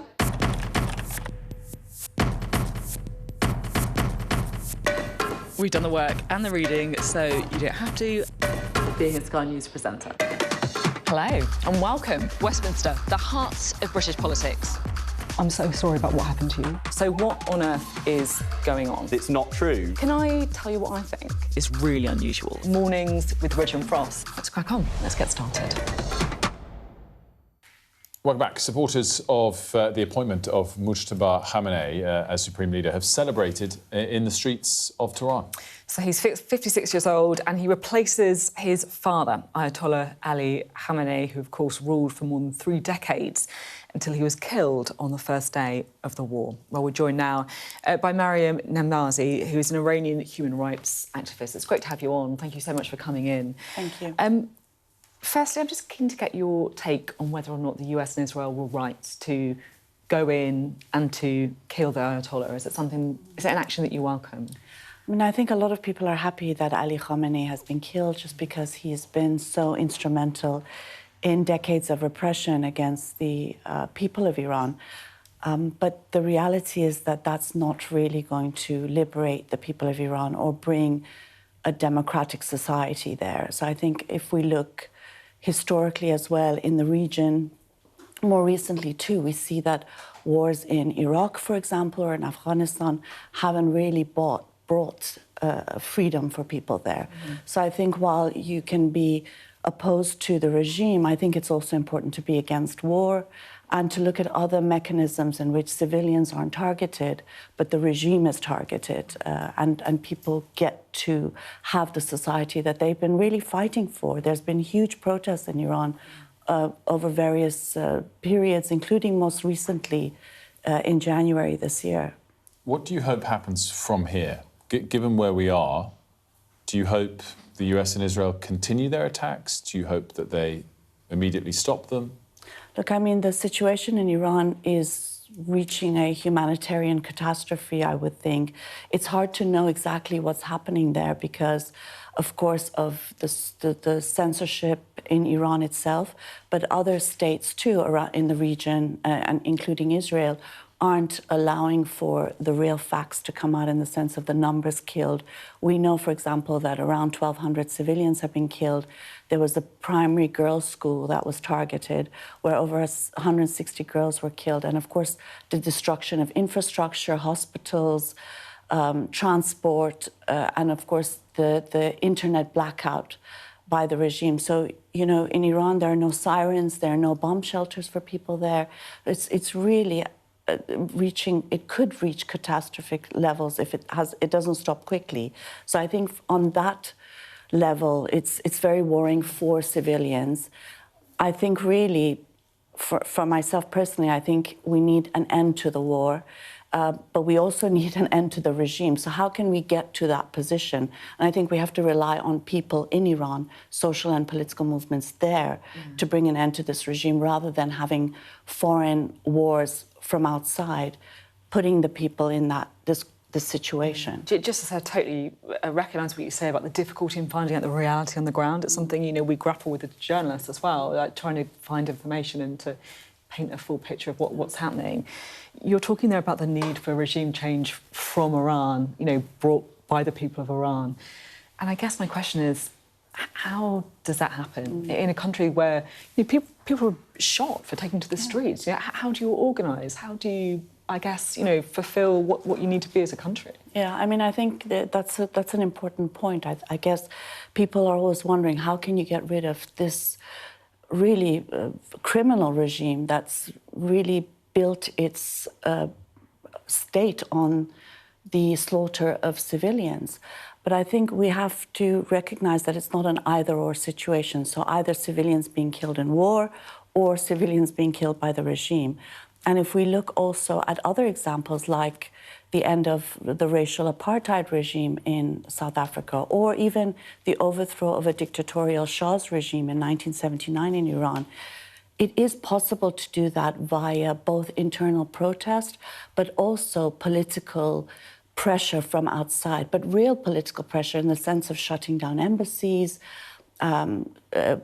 seizing the regime's assets, ending its red carpet treatment when officials that have committed crimes travel outside of the country. So there are ways, like there was during the apartheid regime of South Africa, pressures that can isolate this regime and put political pressure on it, sanction it, whilst also safeguarding the lives of citizens. I think it's important to safeguard the lives of citizens. Unfortunately, neither the Iranian regime is interested in the welfare of citizens, nor is the US or Israel, as well as Russia and China that defends the regime. Every state is looking out for its own political and economic interests.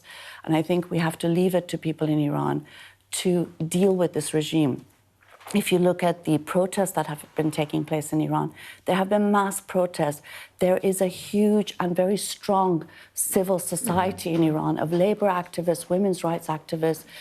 The prisons in Iran are full of political prisoners who are well known for their decades of activism for rights and for freedoms. And that is where we need to rely if we want a democratic society. Mariam, thanks so much for joining us.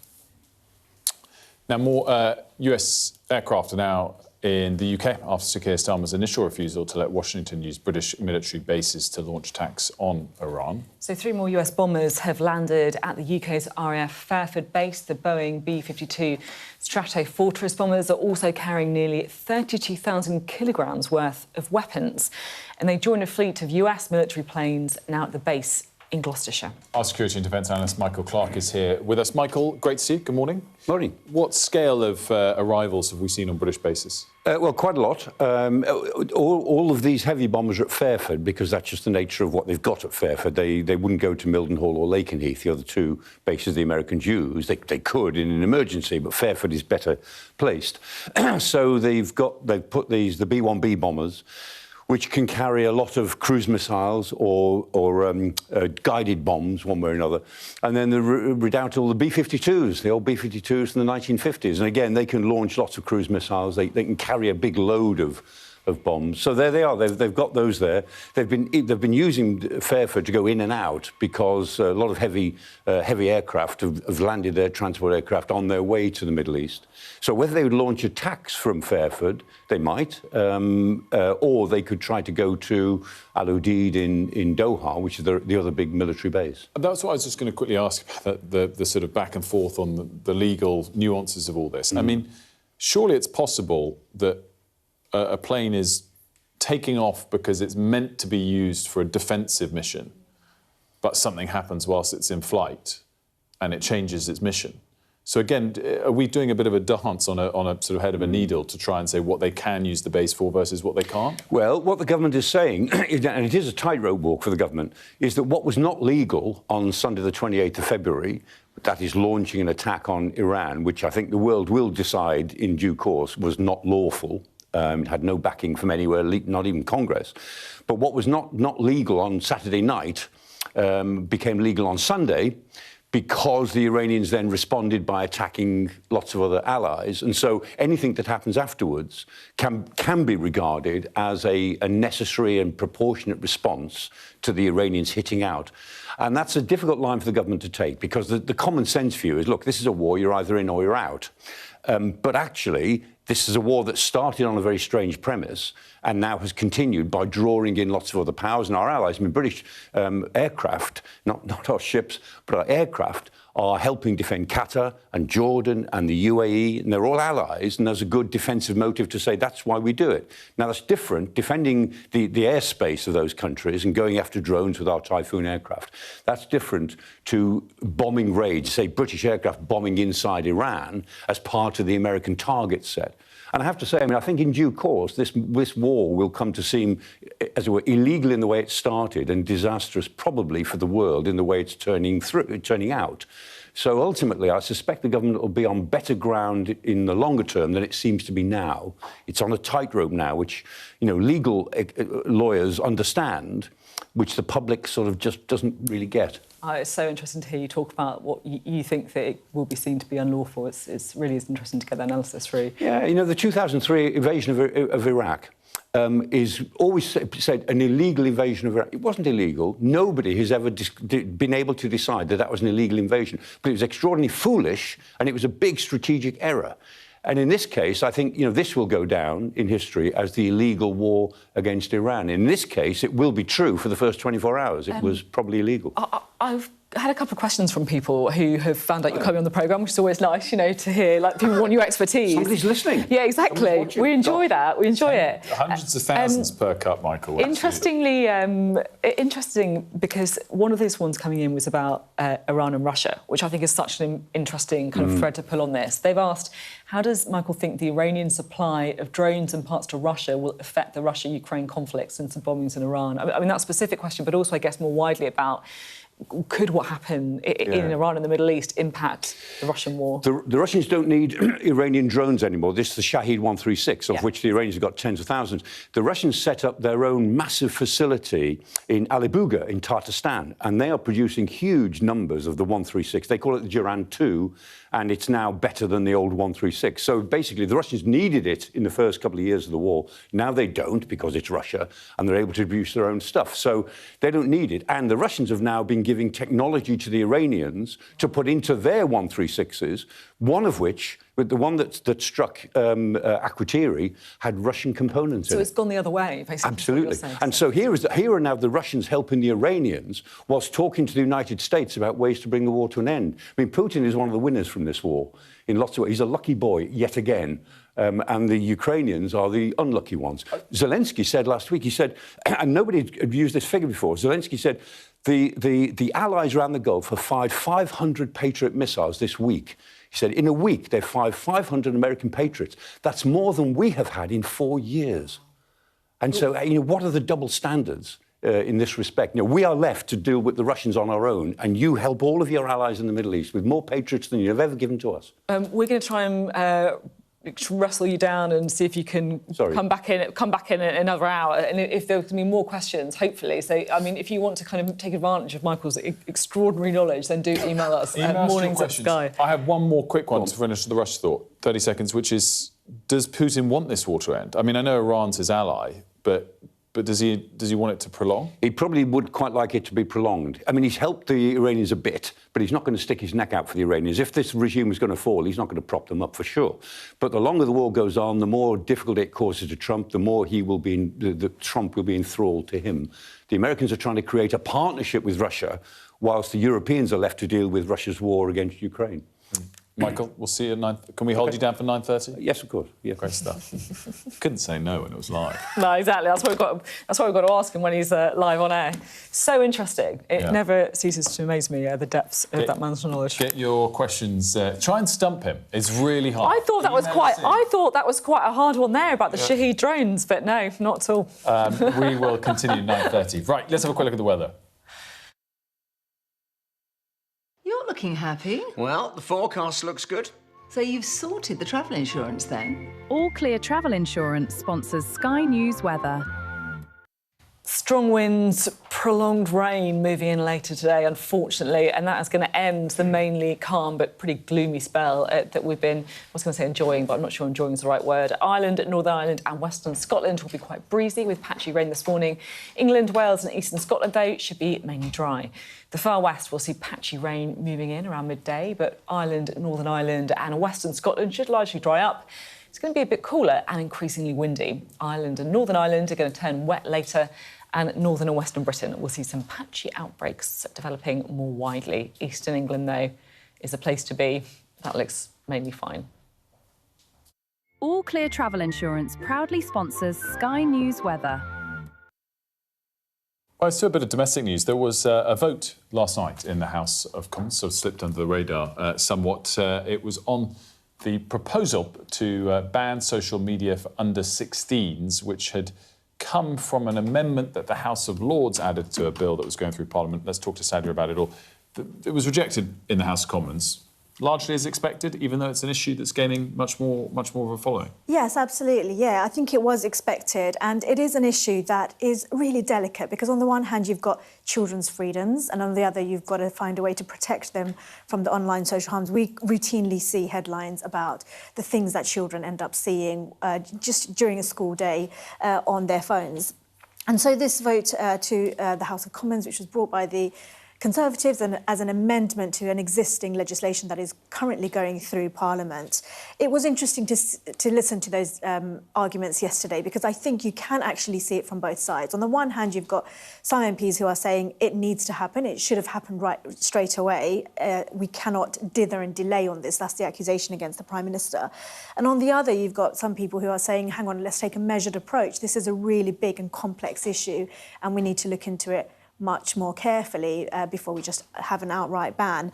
I'll just say to you a few of the things that we heard yesterday. So this is the MP for North Somerset, Sadiq Al-Hassan, who said he's a pharmacist. He said, as a pharmacist, I know that if a drug were causing such measurable harm, and he says it's 78%, it would be withdrawn, reformulated or placed behind a counter with strict controls on who can see it. On the other hand, Education Minister Olivia Bailey said that such an outright ban on under 16s using social media could drive them towards less regulated corners of the internet or leave them unprepared for how to navigate the online world.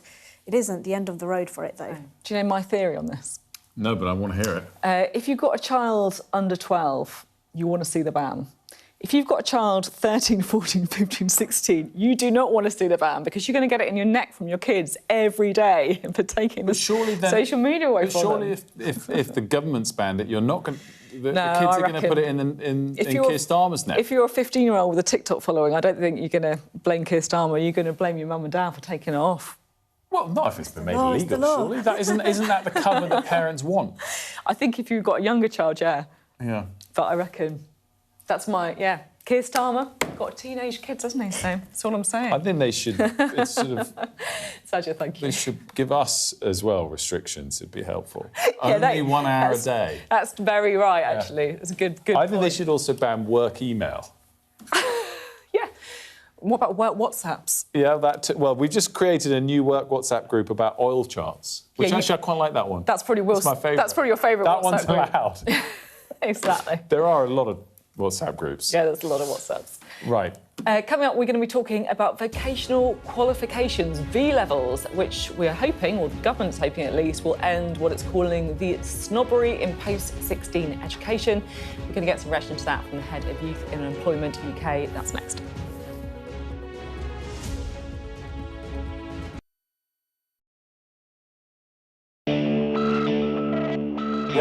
I'll tell you on another day on the podcast what that was all about.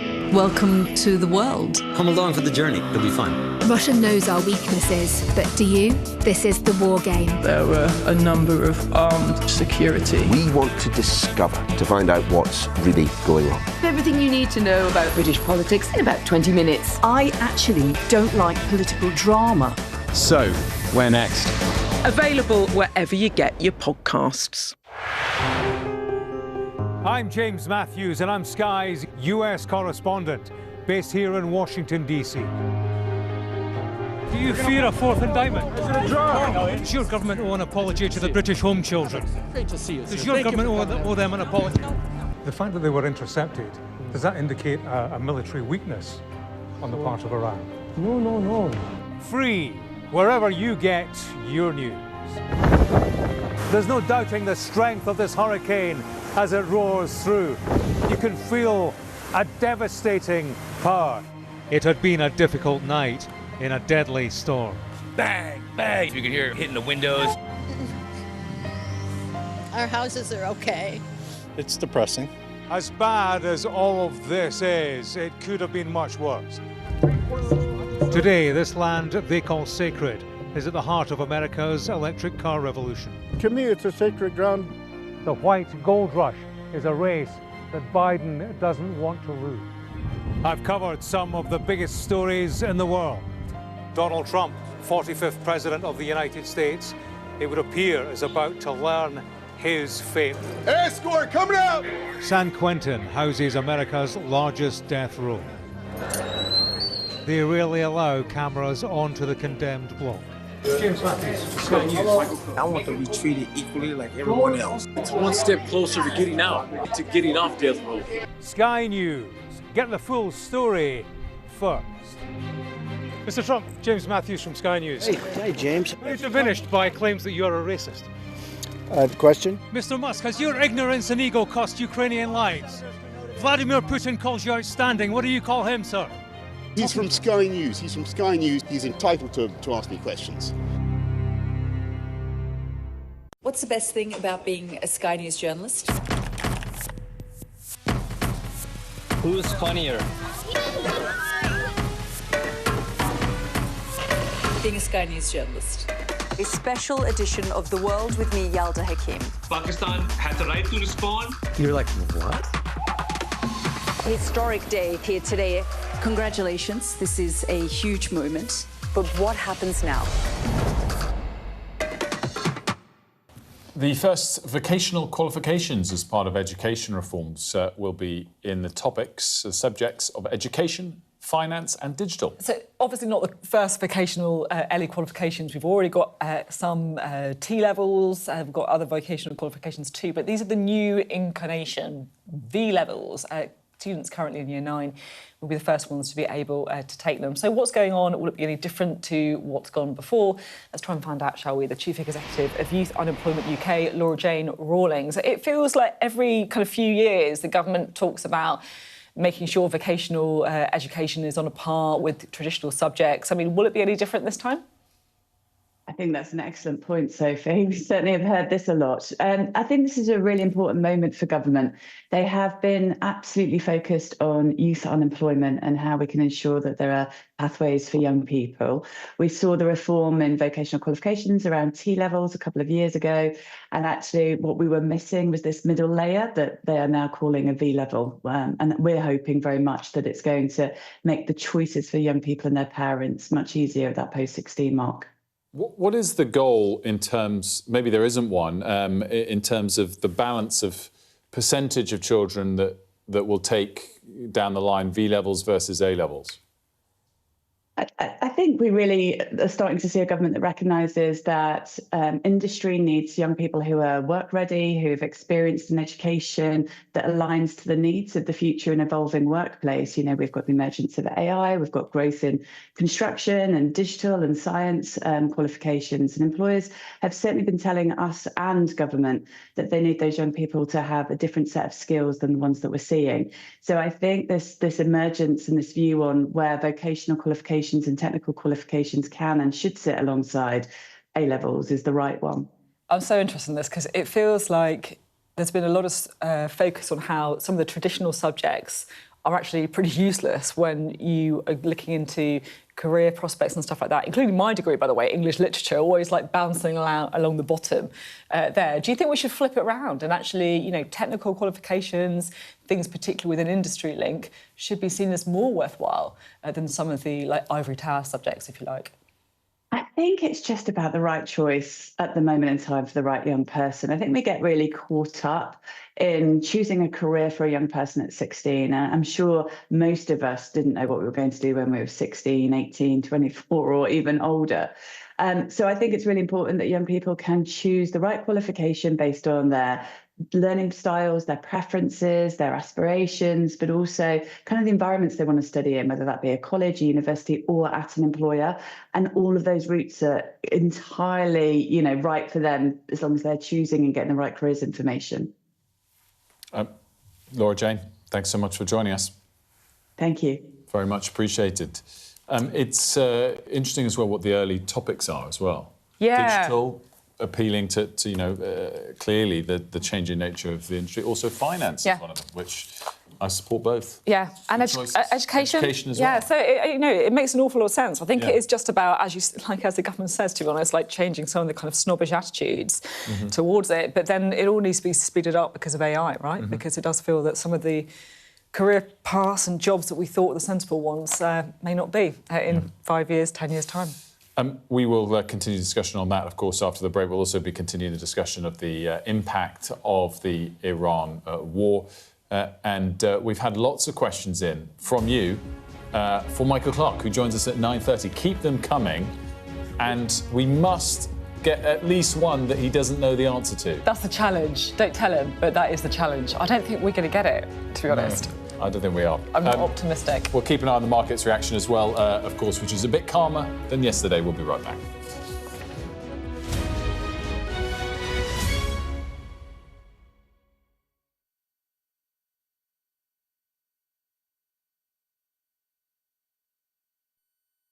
The best thing about being a Sky News journalist? They call him the king of the jungle. Being a Sky News journalist. Yusra Al-Baghir has this report. And this is what's left of it. As a woman of colour, how did the Harris campaign speak to you? People risk their lives to speak to us for this report. Mr. Zuma, Sky News. We're trying to see as much as we can.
Good morning. It is 9 o'clock and welcome to Mornings with Ridge and Frost. With Sophy and Wilfred, very good morning from me as well. Lots ahead.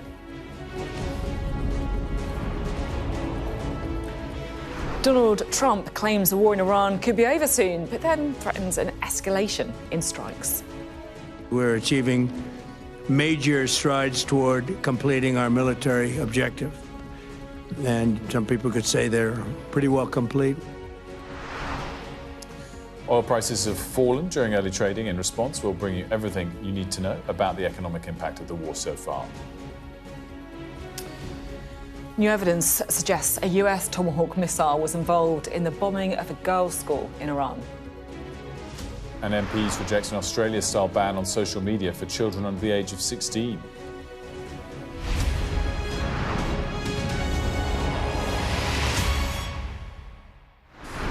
Very good morning to you and welcome to the programme. Well, Donald Trump has presented conflicting messages about how long the war in Iran will continue. First saying it could end very soon, before later promising to hit Iran even harder if they stop the flow of oil out of the Middle East. Well, it left us not much clearer on the US president's expectations for the coming days. But his early message was enough to calm the frenzy in the markets that we saw yesterday, with the oil price dropping. We're achieving major strides toward completing our military objective.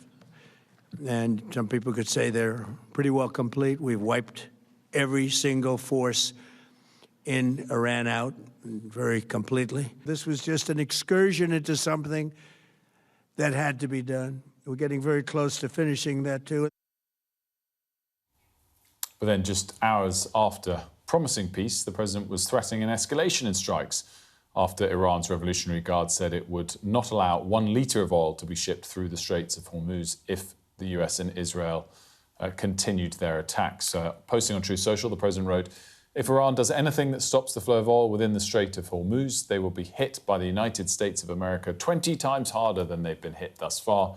Additionally, we will take out easily destroyable targets that will make it virtually impossible for Iran to ever be built back as a nation. Again, death, fire and fury will rain upon them."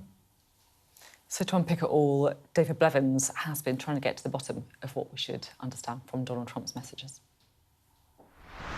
10 days ago, President Trump said this war could last 4 to 6 weeks. Now he says it could be over very soon. He's implying that's due to battlefield successes. But the price of oil speaks louder than any soundbite. Iran has already noted the turmoil in the global markets. Its foreign minister mocked the mission codename Operation Epic Fury. Operation Epic Mistake, he posted online. And the Islamic Revolutionary Guard says it will determine when the war ends and won't allow 1 single litre of oil to be exported until attacks from the United States and Israel stop. That's why President Trump is now warning that if there is an attack on any vessel in the Strait of Hormuz, it will be met with a response more severe than anything Iran has witnessed to date.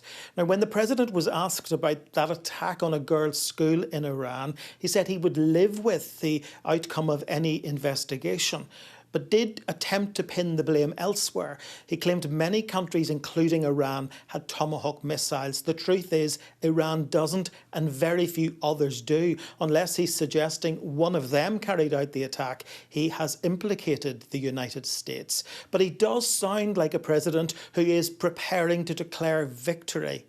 Not that it sounds like this war is coming to an end anytime soon.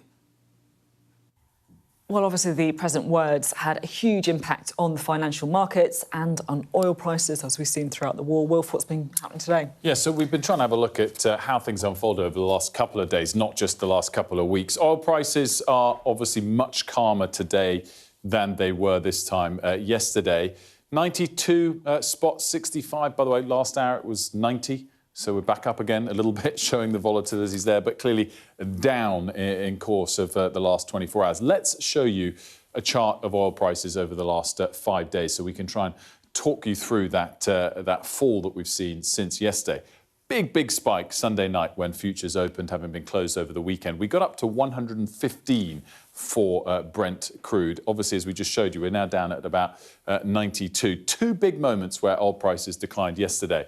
The first was when it emerged that the G7 finance ministers were going to hold a call to discuss potentially releasing oil reserves. That call then took place around lunchtime, our time yesterday. The second big move was when it emerged that President Trump was saying the war could be over. Most of his aims had already been achieved. That was at about 7 p.m. our time, 3 p.m. Eastern time, where markets were still open in the US. As you can see, though, we then ticked up again just a few hours later. That was when President Trump sort of changed his tune again, saying that he would rain hail, fire and fury on the Iranians if they did try and prevent oil transporting through the Straits of Hormuz, again, highlighting that we're perhaps not shut yet. The 2 key things I'd point to for this move and this move is they were based just purely on words, no specific actions, and I think the oil market will really respond to how many ships are going through the Straits of Hormuz, and if that persists for days or weeks from now. If that doesn't happen, we might indeed see another spike. Even with this fall, let's just have a look at the next chart, which shows you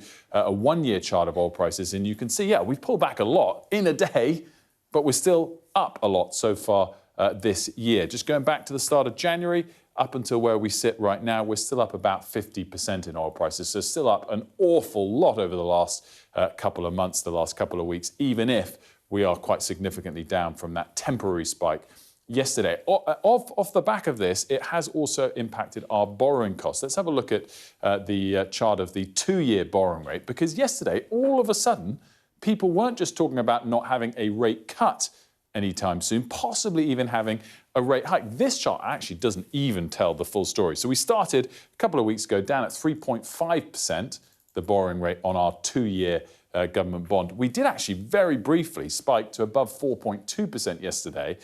This shows the close last night, which was 4%, so it already tempered back yesterday, and then the open today back down, 3.85% or so. The Bank of England base rate at the moment is 3.75, so this is sort of suggesting at the moment that we're probably not getting a rate cut anytime soon, but we're probably also not getting a rate hike. This was something we discussed with the Barclays CEO earlier on the programme. I asked him whether or not he thought rate cuts were off the table. Do you think now rate cuts are off the table? We still think, or the Barclays view is that it's finely balanced, more finely balanced than it was. We were expecting a rate cut at the March meeting by the Monetary Policy Committee. We think it's more finely balanced. But, you know, Wilf, I think we've got to keep a longer-term view here. The best way for our economy to get through these things is to have the provision, and that provision comes from growth. The financial capability to handle this volatility. That's the most important thing. A little bit of breaking news to bring you now, because we've, of course, been keeping a very close eye on any UK military deployments. We can tell you now that RAF Lyme Bay is being prepared for deployment for maritime tasks in the Eastern Mediterranean. So RFA Lyme Bay is a Bay-class landing ship. She's got capability to evacuate civilians, medical facilities, so usually used in more humanitarian relief projects as well, but well suited for disaster relief missions too. RFA Lyme Bay being prepared to be sent to the Eastern Mediterranean. Let's bring in now Ali, who's in Cyprus, and Sally, who's in Dubai. Guys, great to have you with us on this. Ali, bring us up to speed with the presence there of the UK warships in and around the region, and when they're expected to reach there. Well, there aren't any UK warships at the moment. HMS Dragon, the destroyer, which has got this ability to hit ballistic missiles, is still in Portsmouth, I think due to leave tomorrow, and it will take about 6 days to get here. So therefore, I think we're probably looking at the start of next week. The first I heard of RFA, Lyme Bay being deployed, as Sophie was saying, it's a civil logistics ship. It's part of the Royal Fleet Auxiliary. They have hospital capacity on board as well. You can pick up people in humanitarian crises, that kind of stuff.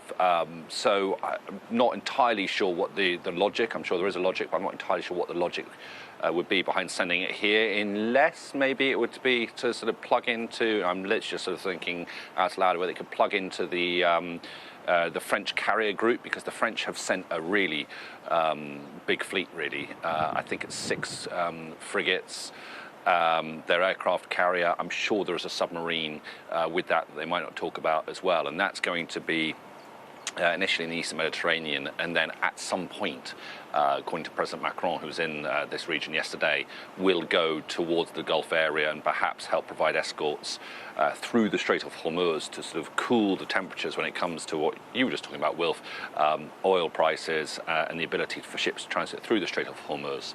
But they won't do that whilst this current phase of the war remains very, very hot. So quite a lot of kind of moving parts, particularly naval, in this part of the world. I should say I think a Spanish ship, has arrived here this morning to add to the French and the Greeks who are here. So yeah, there is quite a lot of European movement. As for the kind of what's going on the ground in Iran and everything there, it's been a slightly quieter 12 hours or so. There was a limited ballistic missile attack on Israel within the last hour, but that was after about a 10-hour lull. Far too early to read anything into that, whether or not that is solely because Iran's ballistic missile capability has been degraded, or whether or not it's because they're trying to sort of eke it out I suspect it's a combination of the two, because Iran will want to just keep the ability to keep firing drones or missiles, be it at Israel or any of the Gulf states or US bases, for as long as possible, because as long as they can do that, they are in the war, and they can put themselves in a position where whenever the war ends, whether it's sooner rather than later, depending on whether Donald Trump is to be believed or not, as long as they can keep firing missiles, as long as they have the regime in control, which they do, then they will be able to declare victory. And this is why right now, with Donald Trump saying last night that, you know, the war could be over quite soon, it's very hard to see what the kind of the American endgame to this is, and how reasonably they could walk away in the next couple of days with the regime intact, and sort of claim that they've got some sort of victory over Iran. Ali, thank you very much indeed. Let's bring in Sally Lockwood for us, shall we, next. Sally, what's the latest you can tell us about what's happening in the UAE? Yeah, morning to you both. As Ali was describing there, I think the tempo is also changing here. I mean, we are still receiving missile and drone attacks every day, but far fewer drones yesterday than we've seen in the previous 9 days of war. But already this morning, Sophie, we've had 2 emergency alerts here in Dubai and Abu Dhabi for incoming missiles. And that's really impacted Dubai International Airport, probably Abu Dhabi as well. I'm still awaiting an update from there. But, you know, there was one person messaging me from the tarmac on an aircraft, loaded, ready to go. And they were on the tarmac for 3 hours because of these intermittent airspace closures that are happening multiple times a day at the moment due to the volatile nature of what is going on. And let's not forget that Dubai is the busiest airport hub in the world normally. And while they are stepping up operations and trying to get more flights out every day, something important to mention is that I've also had many conversations in the last 24 hours from people who are being evacuated by their companies now. So there will be an increased demand for flights, it seems, because companies, and these are global companies with a significant footprint here in the UAE, are now making the decision to evacuate their staff members and families because they're concerned about any escalation in the coming weeks and then having an inability to get people out. And of course, that's because the UAE has now been caught up in this war for the last 11 days. And one very sobering reminder of that was an announcement by the Ministry of Defence here yesterday that 2 members of their armed forces have been killed in a helicopter crash, a crash that they said was due to a technical problem. But, you know, a sobering reminder that the UAE military, along with the Americans, are now fighting a war here to protect their territory and airspace every single day. And there was a worrying development as well yesterday that the UAE consulate in the Kurdistan region of Iraq was also attacked, which does cause a bit of concern here that is potentially very escalatory, and we're still waiting to see how that may develop. Sally, thank you very much indeed. Well, we've been focusing a lot on the role of the British military. We know, of course, the HMS Dragon warship is going to set sail in the next couple of days. RFA Line Bay being prepared for deployment, we're told, in the Eastern Mediterranean. And last night, the Defence Secretary also said British jets shot down 2 drones heading towards Jordan and Bahrain. Well, the Ministry of Defence has released this footage of the operation, where crews also intercepted a drone heading towards Bahrain. It says the UK is now conducting defensive air missions for the UAE, while additional experts have been deployed to the Gulf and Wildcat helicopters to bases in Cyprus. Let's bring in Alex Rogers. She's in Downing Street with a cabinet meeting gathering behind her. Alex, good morning to you. What do we understand the focus is for government this morning? I think it will all be about our response to events going on in the Middle East and what the UK has been doing in terms of defensive action. So that was what John Healey, the Defence Secretary, was talking about yesterday, or the helicopters that we're sending there, and Typhoon jets. And obviously there's been a lot of focus on HMS Dragon, that warship, which we do expect to be setting sail within the next couple of days to Cyprus. Could be as soon as today, but it also may not get there until the end of the weekend. And that's been a big kind of lightning rod for some of the criticism from the Conservatives, for example, who have said that that's really undermined our international standing. So I think that will be a big focus of the Cabinet, and some of them are just starting to arrive at the moment. Alex, thank you very much indeed. Alex Rogers there, we're going to let you get back to make sure she doesn't miss anyone as they're on their way into the all-important cabinet. Now, I'm sure you remember on the first day of the war, there was a strike on a girls' school in southern Iran, and there's been a lot of questions over who was responsible for that strike. Last night, Donald Trump was asked about it. You just suggested that Iran somehow got its hands on a tomahawk and bombed its own elementary school on the first day of the war. But you're the only person in your government saying this. Even your defense secretary wouldn't say that when he was asked, standing over your shoulder on your plane on Saturday. Why are you the only person saying this? Because I just don't know enough about it. I think it's something that I was told is under investigation. But tomahawks are used by others, as you know. Numerous other nations have tomahawks. They buy them from us. But I will certainly, whatever the report shows, I'm willing to live with that report. And really well worth watching on the Sky News website, our investigation as to uncovering whether or not that was a tomahawk, a US tomahawk that was potentially used in it. I guess we'll wait to see the investigation and need to do that. But either way, an absolute tragedy, obviously.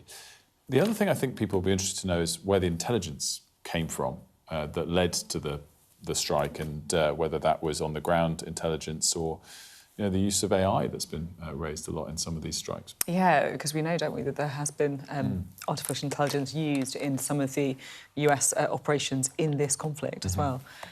Coming up, we are going to be talking about the latest in the Iran war, plus more with the Shadow Justice Secretary, Nick Timothy. That's coming up.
The best thing about being a Sky News journalist? I'm going to take you behind the scenes here for Election Night Live. They have gone up and up. Being a Sky News journalist. Ed Conway, Sky News, is anyone going to talk to us? Mortgage rates did go up very sharply during your time in office. Here it is. First off, just the scale of what we're looking at. Our data shows it's been happening. Question is, why it hasn't been stopped. What's the best thing about being a Sky News presenter?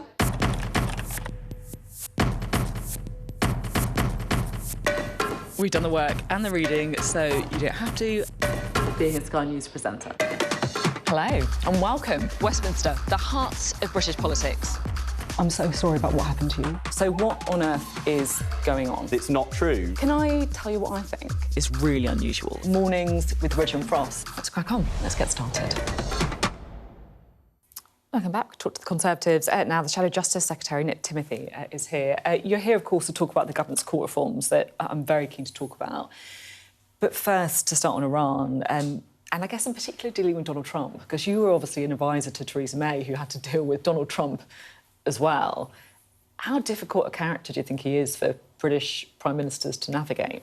I think he's pretty difficult to deal with whichever country you're representing. It's not a Britain and America thing, it's a Donald Trump thing. And he's quite unpredictable, and that makes him difficult to deal with. But I think the best way to handle him is by being consistent. And I think what we've seen from the government with the American attacks on Iran is uncertain policy, because Keir Starmer didn't allow the Americans to use British bases to begin with. We now learn that actually he wanted to, but he was overruled by his cabinet. And I don't think we've been proactive enough in terms of targeting the missile launchers and the sites from which drones are launched in order to defend British bases and service personnel. And I don't think things like that help in dealing with somebody like Donald Trump. Yeah, I mean, he's kind of thin-skinned as well, isn't he? And I remember, I mean, you, I guess, didn't necessarily help Theresa May's cause. In March 2016, you tweeted about, you know where I'm going with this, don't you? You tweeted about Donald Trump. American politics was depressing enough before Trump took off. 2 months later, as a Tory, I don't want any reaching out to Trump. Have your views changed since then, or...? Well, that was before he was the president. That was when he was a Republican candidate. It was all a long time ago. But of course, you have to deal with the US president who's in office at the time. And that is a challenge for Keir Starmer. But as I say, in terms of his handling of the situation in Iran, I don't think he's shown the backbone that the country needs. Talking about the situation in Iran, because obviously I think there is a complete consensus about the late Ayatollah being a bad man, right? A bad leader. But in war, you obviously have to ask the question, how does it end? Are you concerned that that question has not been asked enough? Well, I mean, these are actually questions for the governments of America and for Israel. This is not a British war. We have been drawn into the war to some degree because Iran has been sending missiles and drones at lots of friendly nations in the region and at British bases. And I think our role in this is to, yes, support our allies. They can use our bases and to protect allied countries who have done nothing wrong but are on the receiving end of these attacks, and certainly to protect our personnel and our military capacity on those bases. In terms of the end game, that really is a question for the countries that are actually involved in the war itself. I'm keen to talk about the court reforms because despite the absolutely engrossing and serious international situation, these are some pretty hefty domestic reforms too. The court reforms being pushed through would cut some jury trials. Do you support them? What's your take on it? No, we're very much opposed to this attack on jury trials. There is an issue with the capacity of the courts. We need to make sure that the courts are as efficient as they can be and we can reduce the backlog in the courts. But yesterday, 10% of the Crown Courts in the country weren't even open. So the solution, we think, to the question of efficiency in the courts is to get the courts open every day, to extend the sitting hours, to improve productivity through the management of the caseload, and not to attack this constitutional legal right which has existed for more than 800 years and is vital to public confidence in the criminal justice system. I do think it's important to be upfront about what the government is actually proposing, because it feels to me like they've stepped a little bit back from some of those initial reports, because they're only talking about either way offences, right? So ones that could already be tried in magistrates or Crown Courts. Well, so they're doing a couple of things that we're very worried about. Firstly, they are extending the sentencing powers of magistrates for cases where a defendant might be found guilty and sentenced for up to 2 years. And as part of that, they're also restricting the right of appeal against a magistrate's ruling. That's very concerning because in 40% of appeals against a magistrate's verdict and 47% of appeals against a magistrate's sentence, the claim is successful. The appeal is successful, but also they are undermining the right to a trial by jury. And this is not for petty crime. These are for offences that could see people to go to prison for up to 3 years. These are really serious cases, really serious decisions about the deprivation of somebody's liberty. And we think that the right to a trial by jury is fundamental for those cases. OK, thank you very much indeed. Good to have you on the programme. Nick Timothy talking to us there from the Conservative Party. Well, coming up, our security and defence analyst, Professor Michael Clark, is going to be answering some of your questions on the Iran war. And I have to say, we've had an awful lot in already. And I'm really looking forward to hearing his explanation of some of the questions that you're going to be putting.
Welcome back. Well, our security and defence analyst, Michael Clark, is here. We said that we'd take your questions, and our inbox, I'm not joking, has exploded. So we're going to try and route through as many as possible. But people obviously very keen to, A, know more about what on earth is going on in Iran, and B, get the knowledge of Michael as well.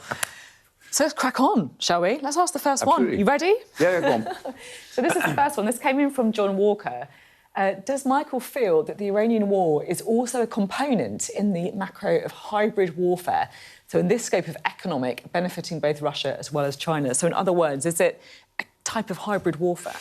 Yeah, it is and it isn't. I mean, both Russia and China are benefiting from this and will benefit from it in all sorts of ways. This is not actually hybrid warfare. I mean, hybrid warfare refers to this idea that when nations now go to war, they don't just commit violence against each other. They pull every lever they've got on the economy of the opposing country, on cyber warfare, on social media, trying to turn the population against the government, trying to frighten people. And so hybrid warfare is the idea of using all instruments against the enemy.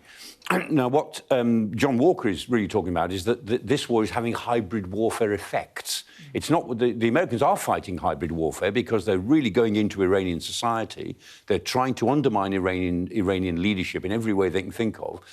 But they're not trying to destroy the economy of Iran because they want the economy of Iran to continue after the end of the war in some way. So it certainly has hybrid elements, but hybrid warfare is a very specific thing, and really it goes back to Russian thinking, really. I mean, Gerasimov, the chief of the general staff in Russia, he's the man credited with the idea of hybrid war. It's not entirely true, but he was the one who said back in 2010, 2012, you know, if we go to war against anybody, we use everything we've got to fundamentally undermine them economically, socially, politically, as well as fighting that we may do on the front line. Can I just follow up on one part of that? We discussed last time how it benefits Russia. Does it benefit China? It hurts them immediately because of the energy issue. I think it benefits them because it distracts the United States. It actually makes China look like a more reliable partner in world politics than this rather quixotic United States. So I think in the medium term, I think China will do better out of this. But in the short term, yeah, it hurts them. But remember, China's got a very large stockpile of petroleum. They've been stockpiling oil.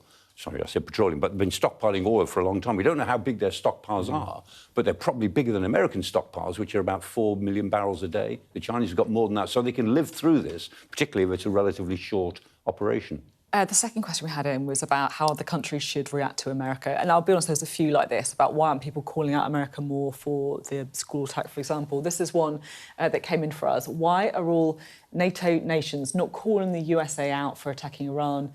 Trump has declared victory already. I think they just want to keep their heads down. This is a very controversial war, as I said previously.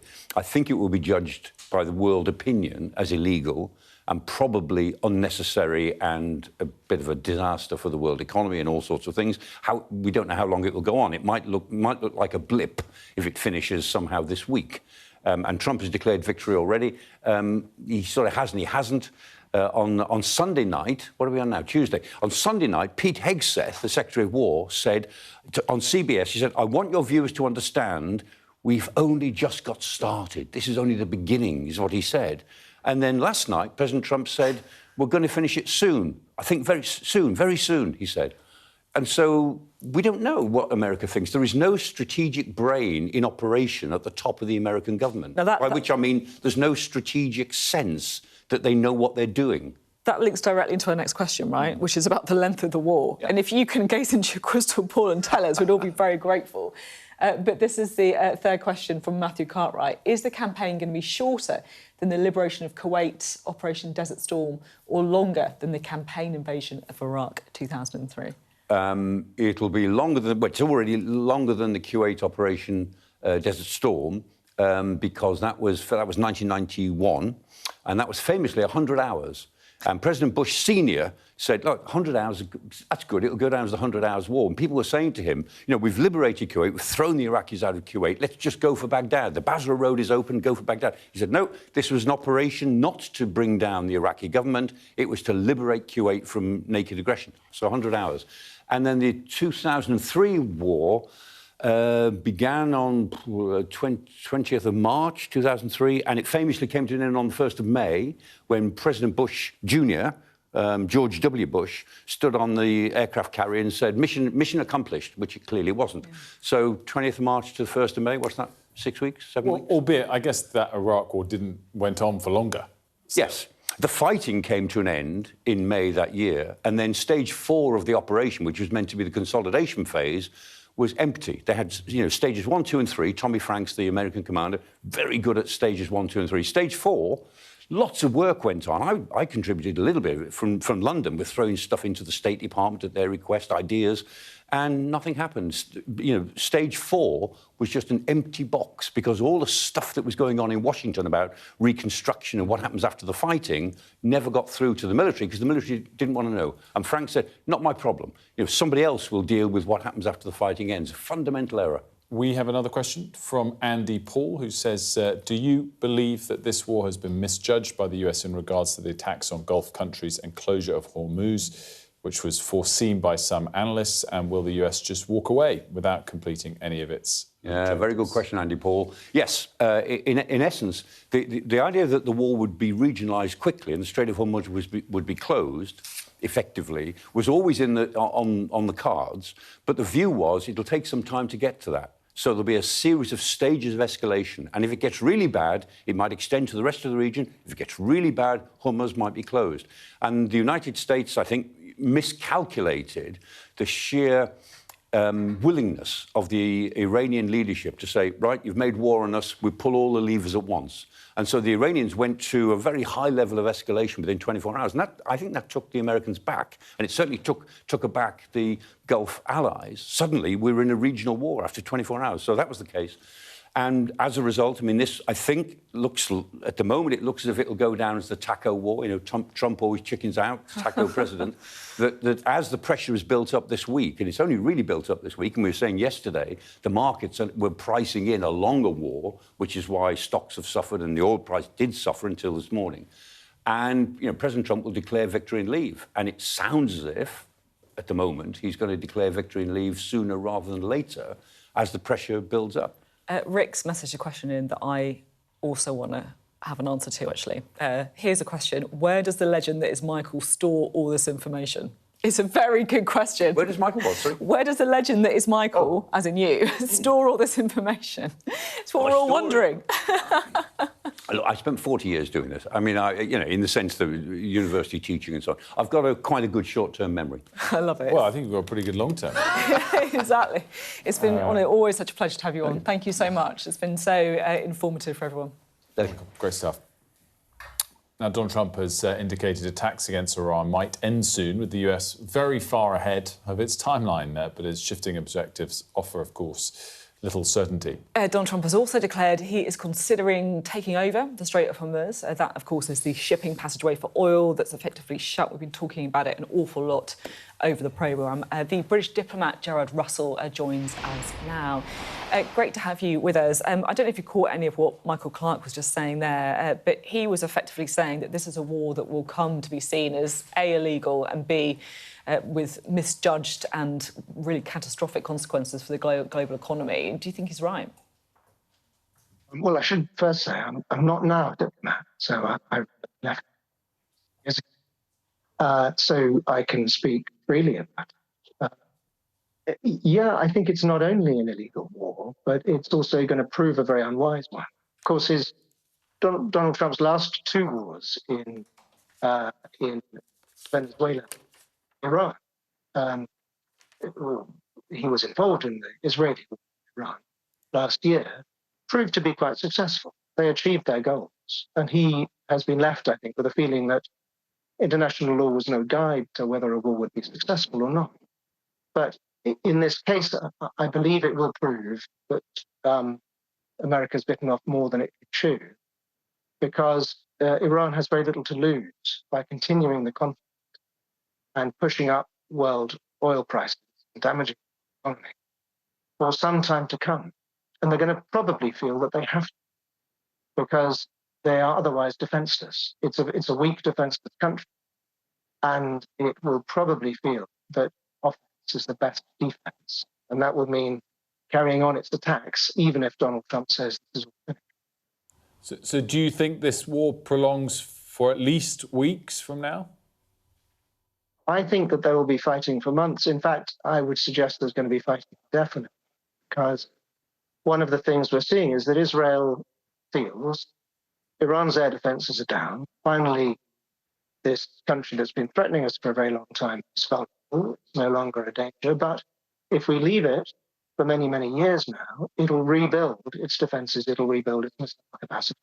It'll be back where we were. And therefore, I imagine that they may think that every year or so, there'll need to be some kind of bombing to knock Iran back again. I don't know that we're ever going to sort of leave this cycle.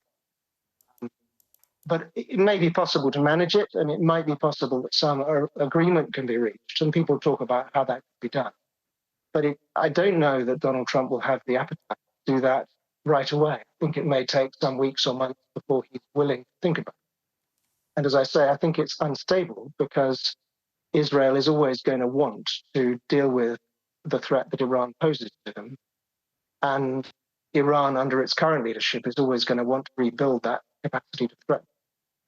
You mentioned there the current leadership of Iran, because it does feel like the new Ayatollah is basically the same, if not worse, people are saying, than the old Ayatollah. Is there any hope that a happier government, a more appealing future politically could be in Iran's future? I don't see that happening through war.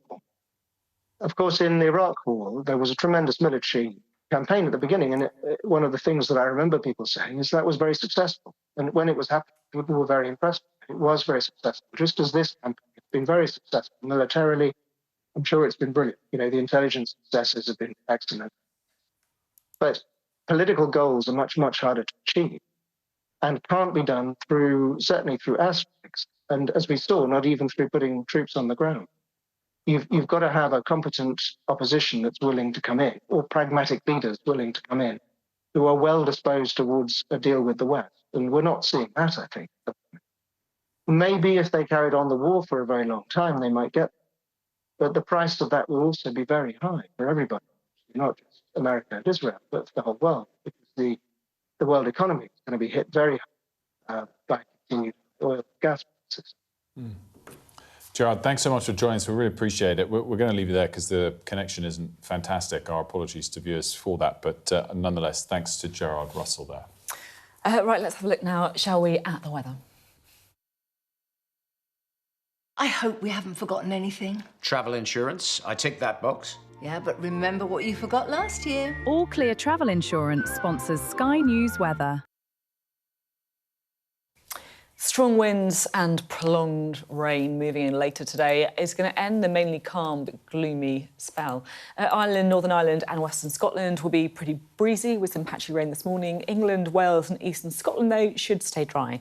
The far west will see patchy rain moving in around midday, but Ireland, Northern Ireland and Western Scotland should largely dry up. It's going to be a bit cooler and increasingly windy. Ireland and Northern Ireland will turn wet later. Northern and Western Britain should see some patchy outbreaks developing more widely. Eastern England, though, as you can see on the map in front of you, is the place to be. It looks like there's no rain there. All Clear Travel Insurance proudly sponsors Sky News Weather. A Labour rebellion is growing over plans to slash the number of jury trials in England and Wales. So our deputy political editor Sam Coates will join us to discuss that next.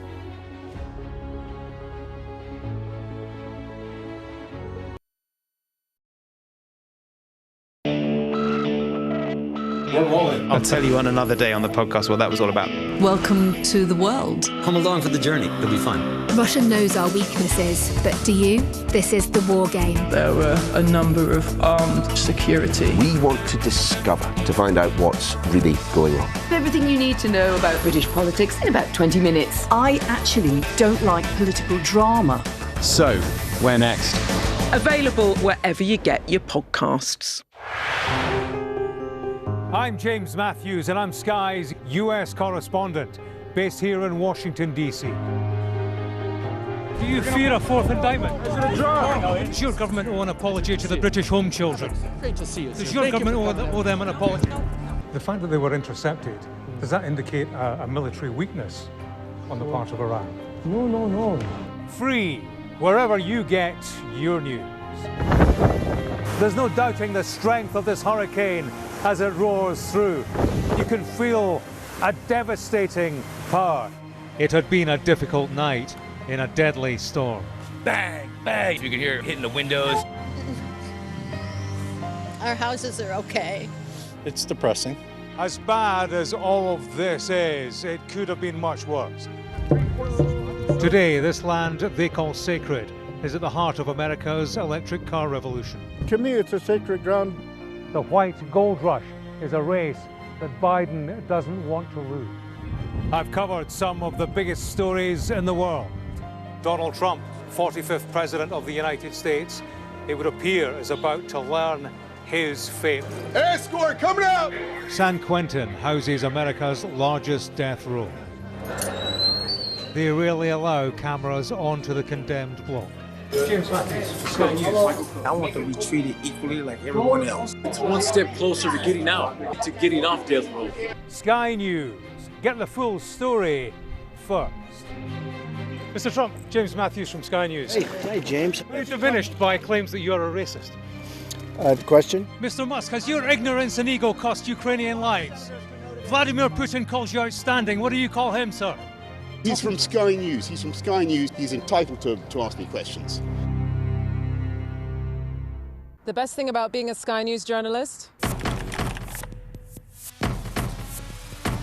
They call him the king of the jungle. Being a Sky News journalist. Yusra Al-Baghir has this report. And this is what's left of it. As a woman of colour, how did the Harris campaign speak to you? People risk their lives to speak to us for this report. Mr. Zuma, Sky News. We're trying to see as much as we can. We'll be talking an awful lot, of course, about Iran, and we'll continue to do so throughout the programme. But there is one story that we wanted to touch on as well, because it's important. It's about a proposed ban on social media for under-16s. And last night in the House of Commons, it was rejected by MPs. By a vote of 307 to 173, so 134 majority against the vote. Let's bring in Sadia, tell us a bit more about not just what was on the table, but how this vote came about and why it was probably not expected to pass. So you'll remember at the end of last year in Australia, they became the first country to ban social media for under-16s. It's the strictest place we've seen in the world to do something like this. And there's followed a brief consultation, which was criticised by tech companies and youth advocacy groups, saying that it was rushed through. But actually 77% of the Australian public backed that. That's what happened over there. And since then, European countries have also been looking at this. And in the UK, the Conservatives put forward an amendment to an existing sort of education legislation that is currently going through Parliament. That was voted on yesterday. It's been backed by the House of Lords already, but as you say, the Commons rejected it. And the idea is, some people are saying, actually, it's something that needs a bit more careful thought. It's such a complex issue, it needs a bit more careful thought. Other people are saying it's not something the government needs to do, it's a parental issue. And some people are saying that actually children perhaps need to spend more time being educated, more time on social media to be educated on how to better use it and how to better protect themselves from it. It's really interesting, because it's one that we've obviously covered a lot on this programme, and there are definitely quite a few Labour MPs that I've spoken to who think that, A, this is really, really popular with the public. If you look at the polling on it, it's actually extraordinarily popular, the idea of a ban. And B, it doesn't cost that much money. So why don't they just get on and do it? Well, look, I've spoken to parents who have had children who have died from deaths that are associated with the harms of social media. And they're also split on this issue. Some of them think, yes, we need to ban it entirely. And others say, actually, there are particular features of apps that need to be banned, primarily those ones that are addictive, the things that continuously push content to kids that makes them become addicted to those kind of apps. Yeah, and it's interesting because it's not quite as clear-cut what is social media. Like a lot of the gaming platforms, for example, are ones that people have lots of red flags. Or messaging apps. Exactly, messaging apps as well. And so I think there's a lot of questions about that. Is YouTube a social media platform, for example, or not? I think it's not perhaps quite as clear-cut as you always think. Always good to have you on. Sadia, thank you very much indeed. Sadia Chowdhury talking there. Well, the other big domestic story we're talking about today is the court reforms. So a Labour rebellion, I have to say, is forming over plans to reduce the number of jury trials. The Courts and Tribunals Bill is going to face its first test in Parliament today. Nearly 80 Labour MPs are against the move, as are more than 3,000 lawyers. Well, our Deputy Political Editor, Sam Coates, is here. Tell us more about this. Sam, what's the scale of potential rebellion we're talking about here? Well, I can tell you, Wilf, things are getting... Good morning. Things are getting really quite nasty behind the scenes. There are shouting matches between Labour MPs going on even in the last 24 hours, because this really, really matters. And it matters for a couple of reasons. Firstly, because it's about the future of what's right in our criminal justice system and trying to sort out the problems in our criminal justice system. But also it matters to Keir Starmer, because this is a major reform and he needs to get it through, because there are real questions about whether he can get difficult stuff through. So both on the issue and on just the entire metric of whether his premiership is still functioning, he needs to win this one. Look, your very specific question was on numbers. I don't quite know, because something interesting has happened on the Labour side. There are lots of discussions about the tactics amongst the rebels, and I think they have the numbers to defeat the government. But about half of them are not going to vote against this bill today. The vote today on the Courts and Tribunals Bill is a vote on the principles of the bill.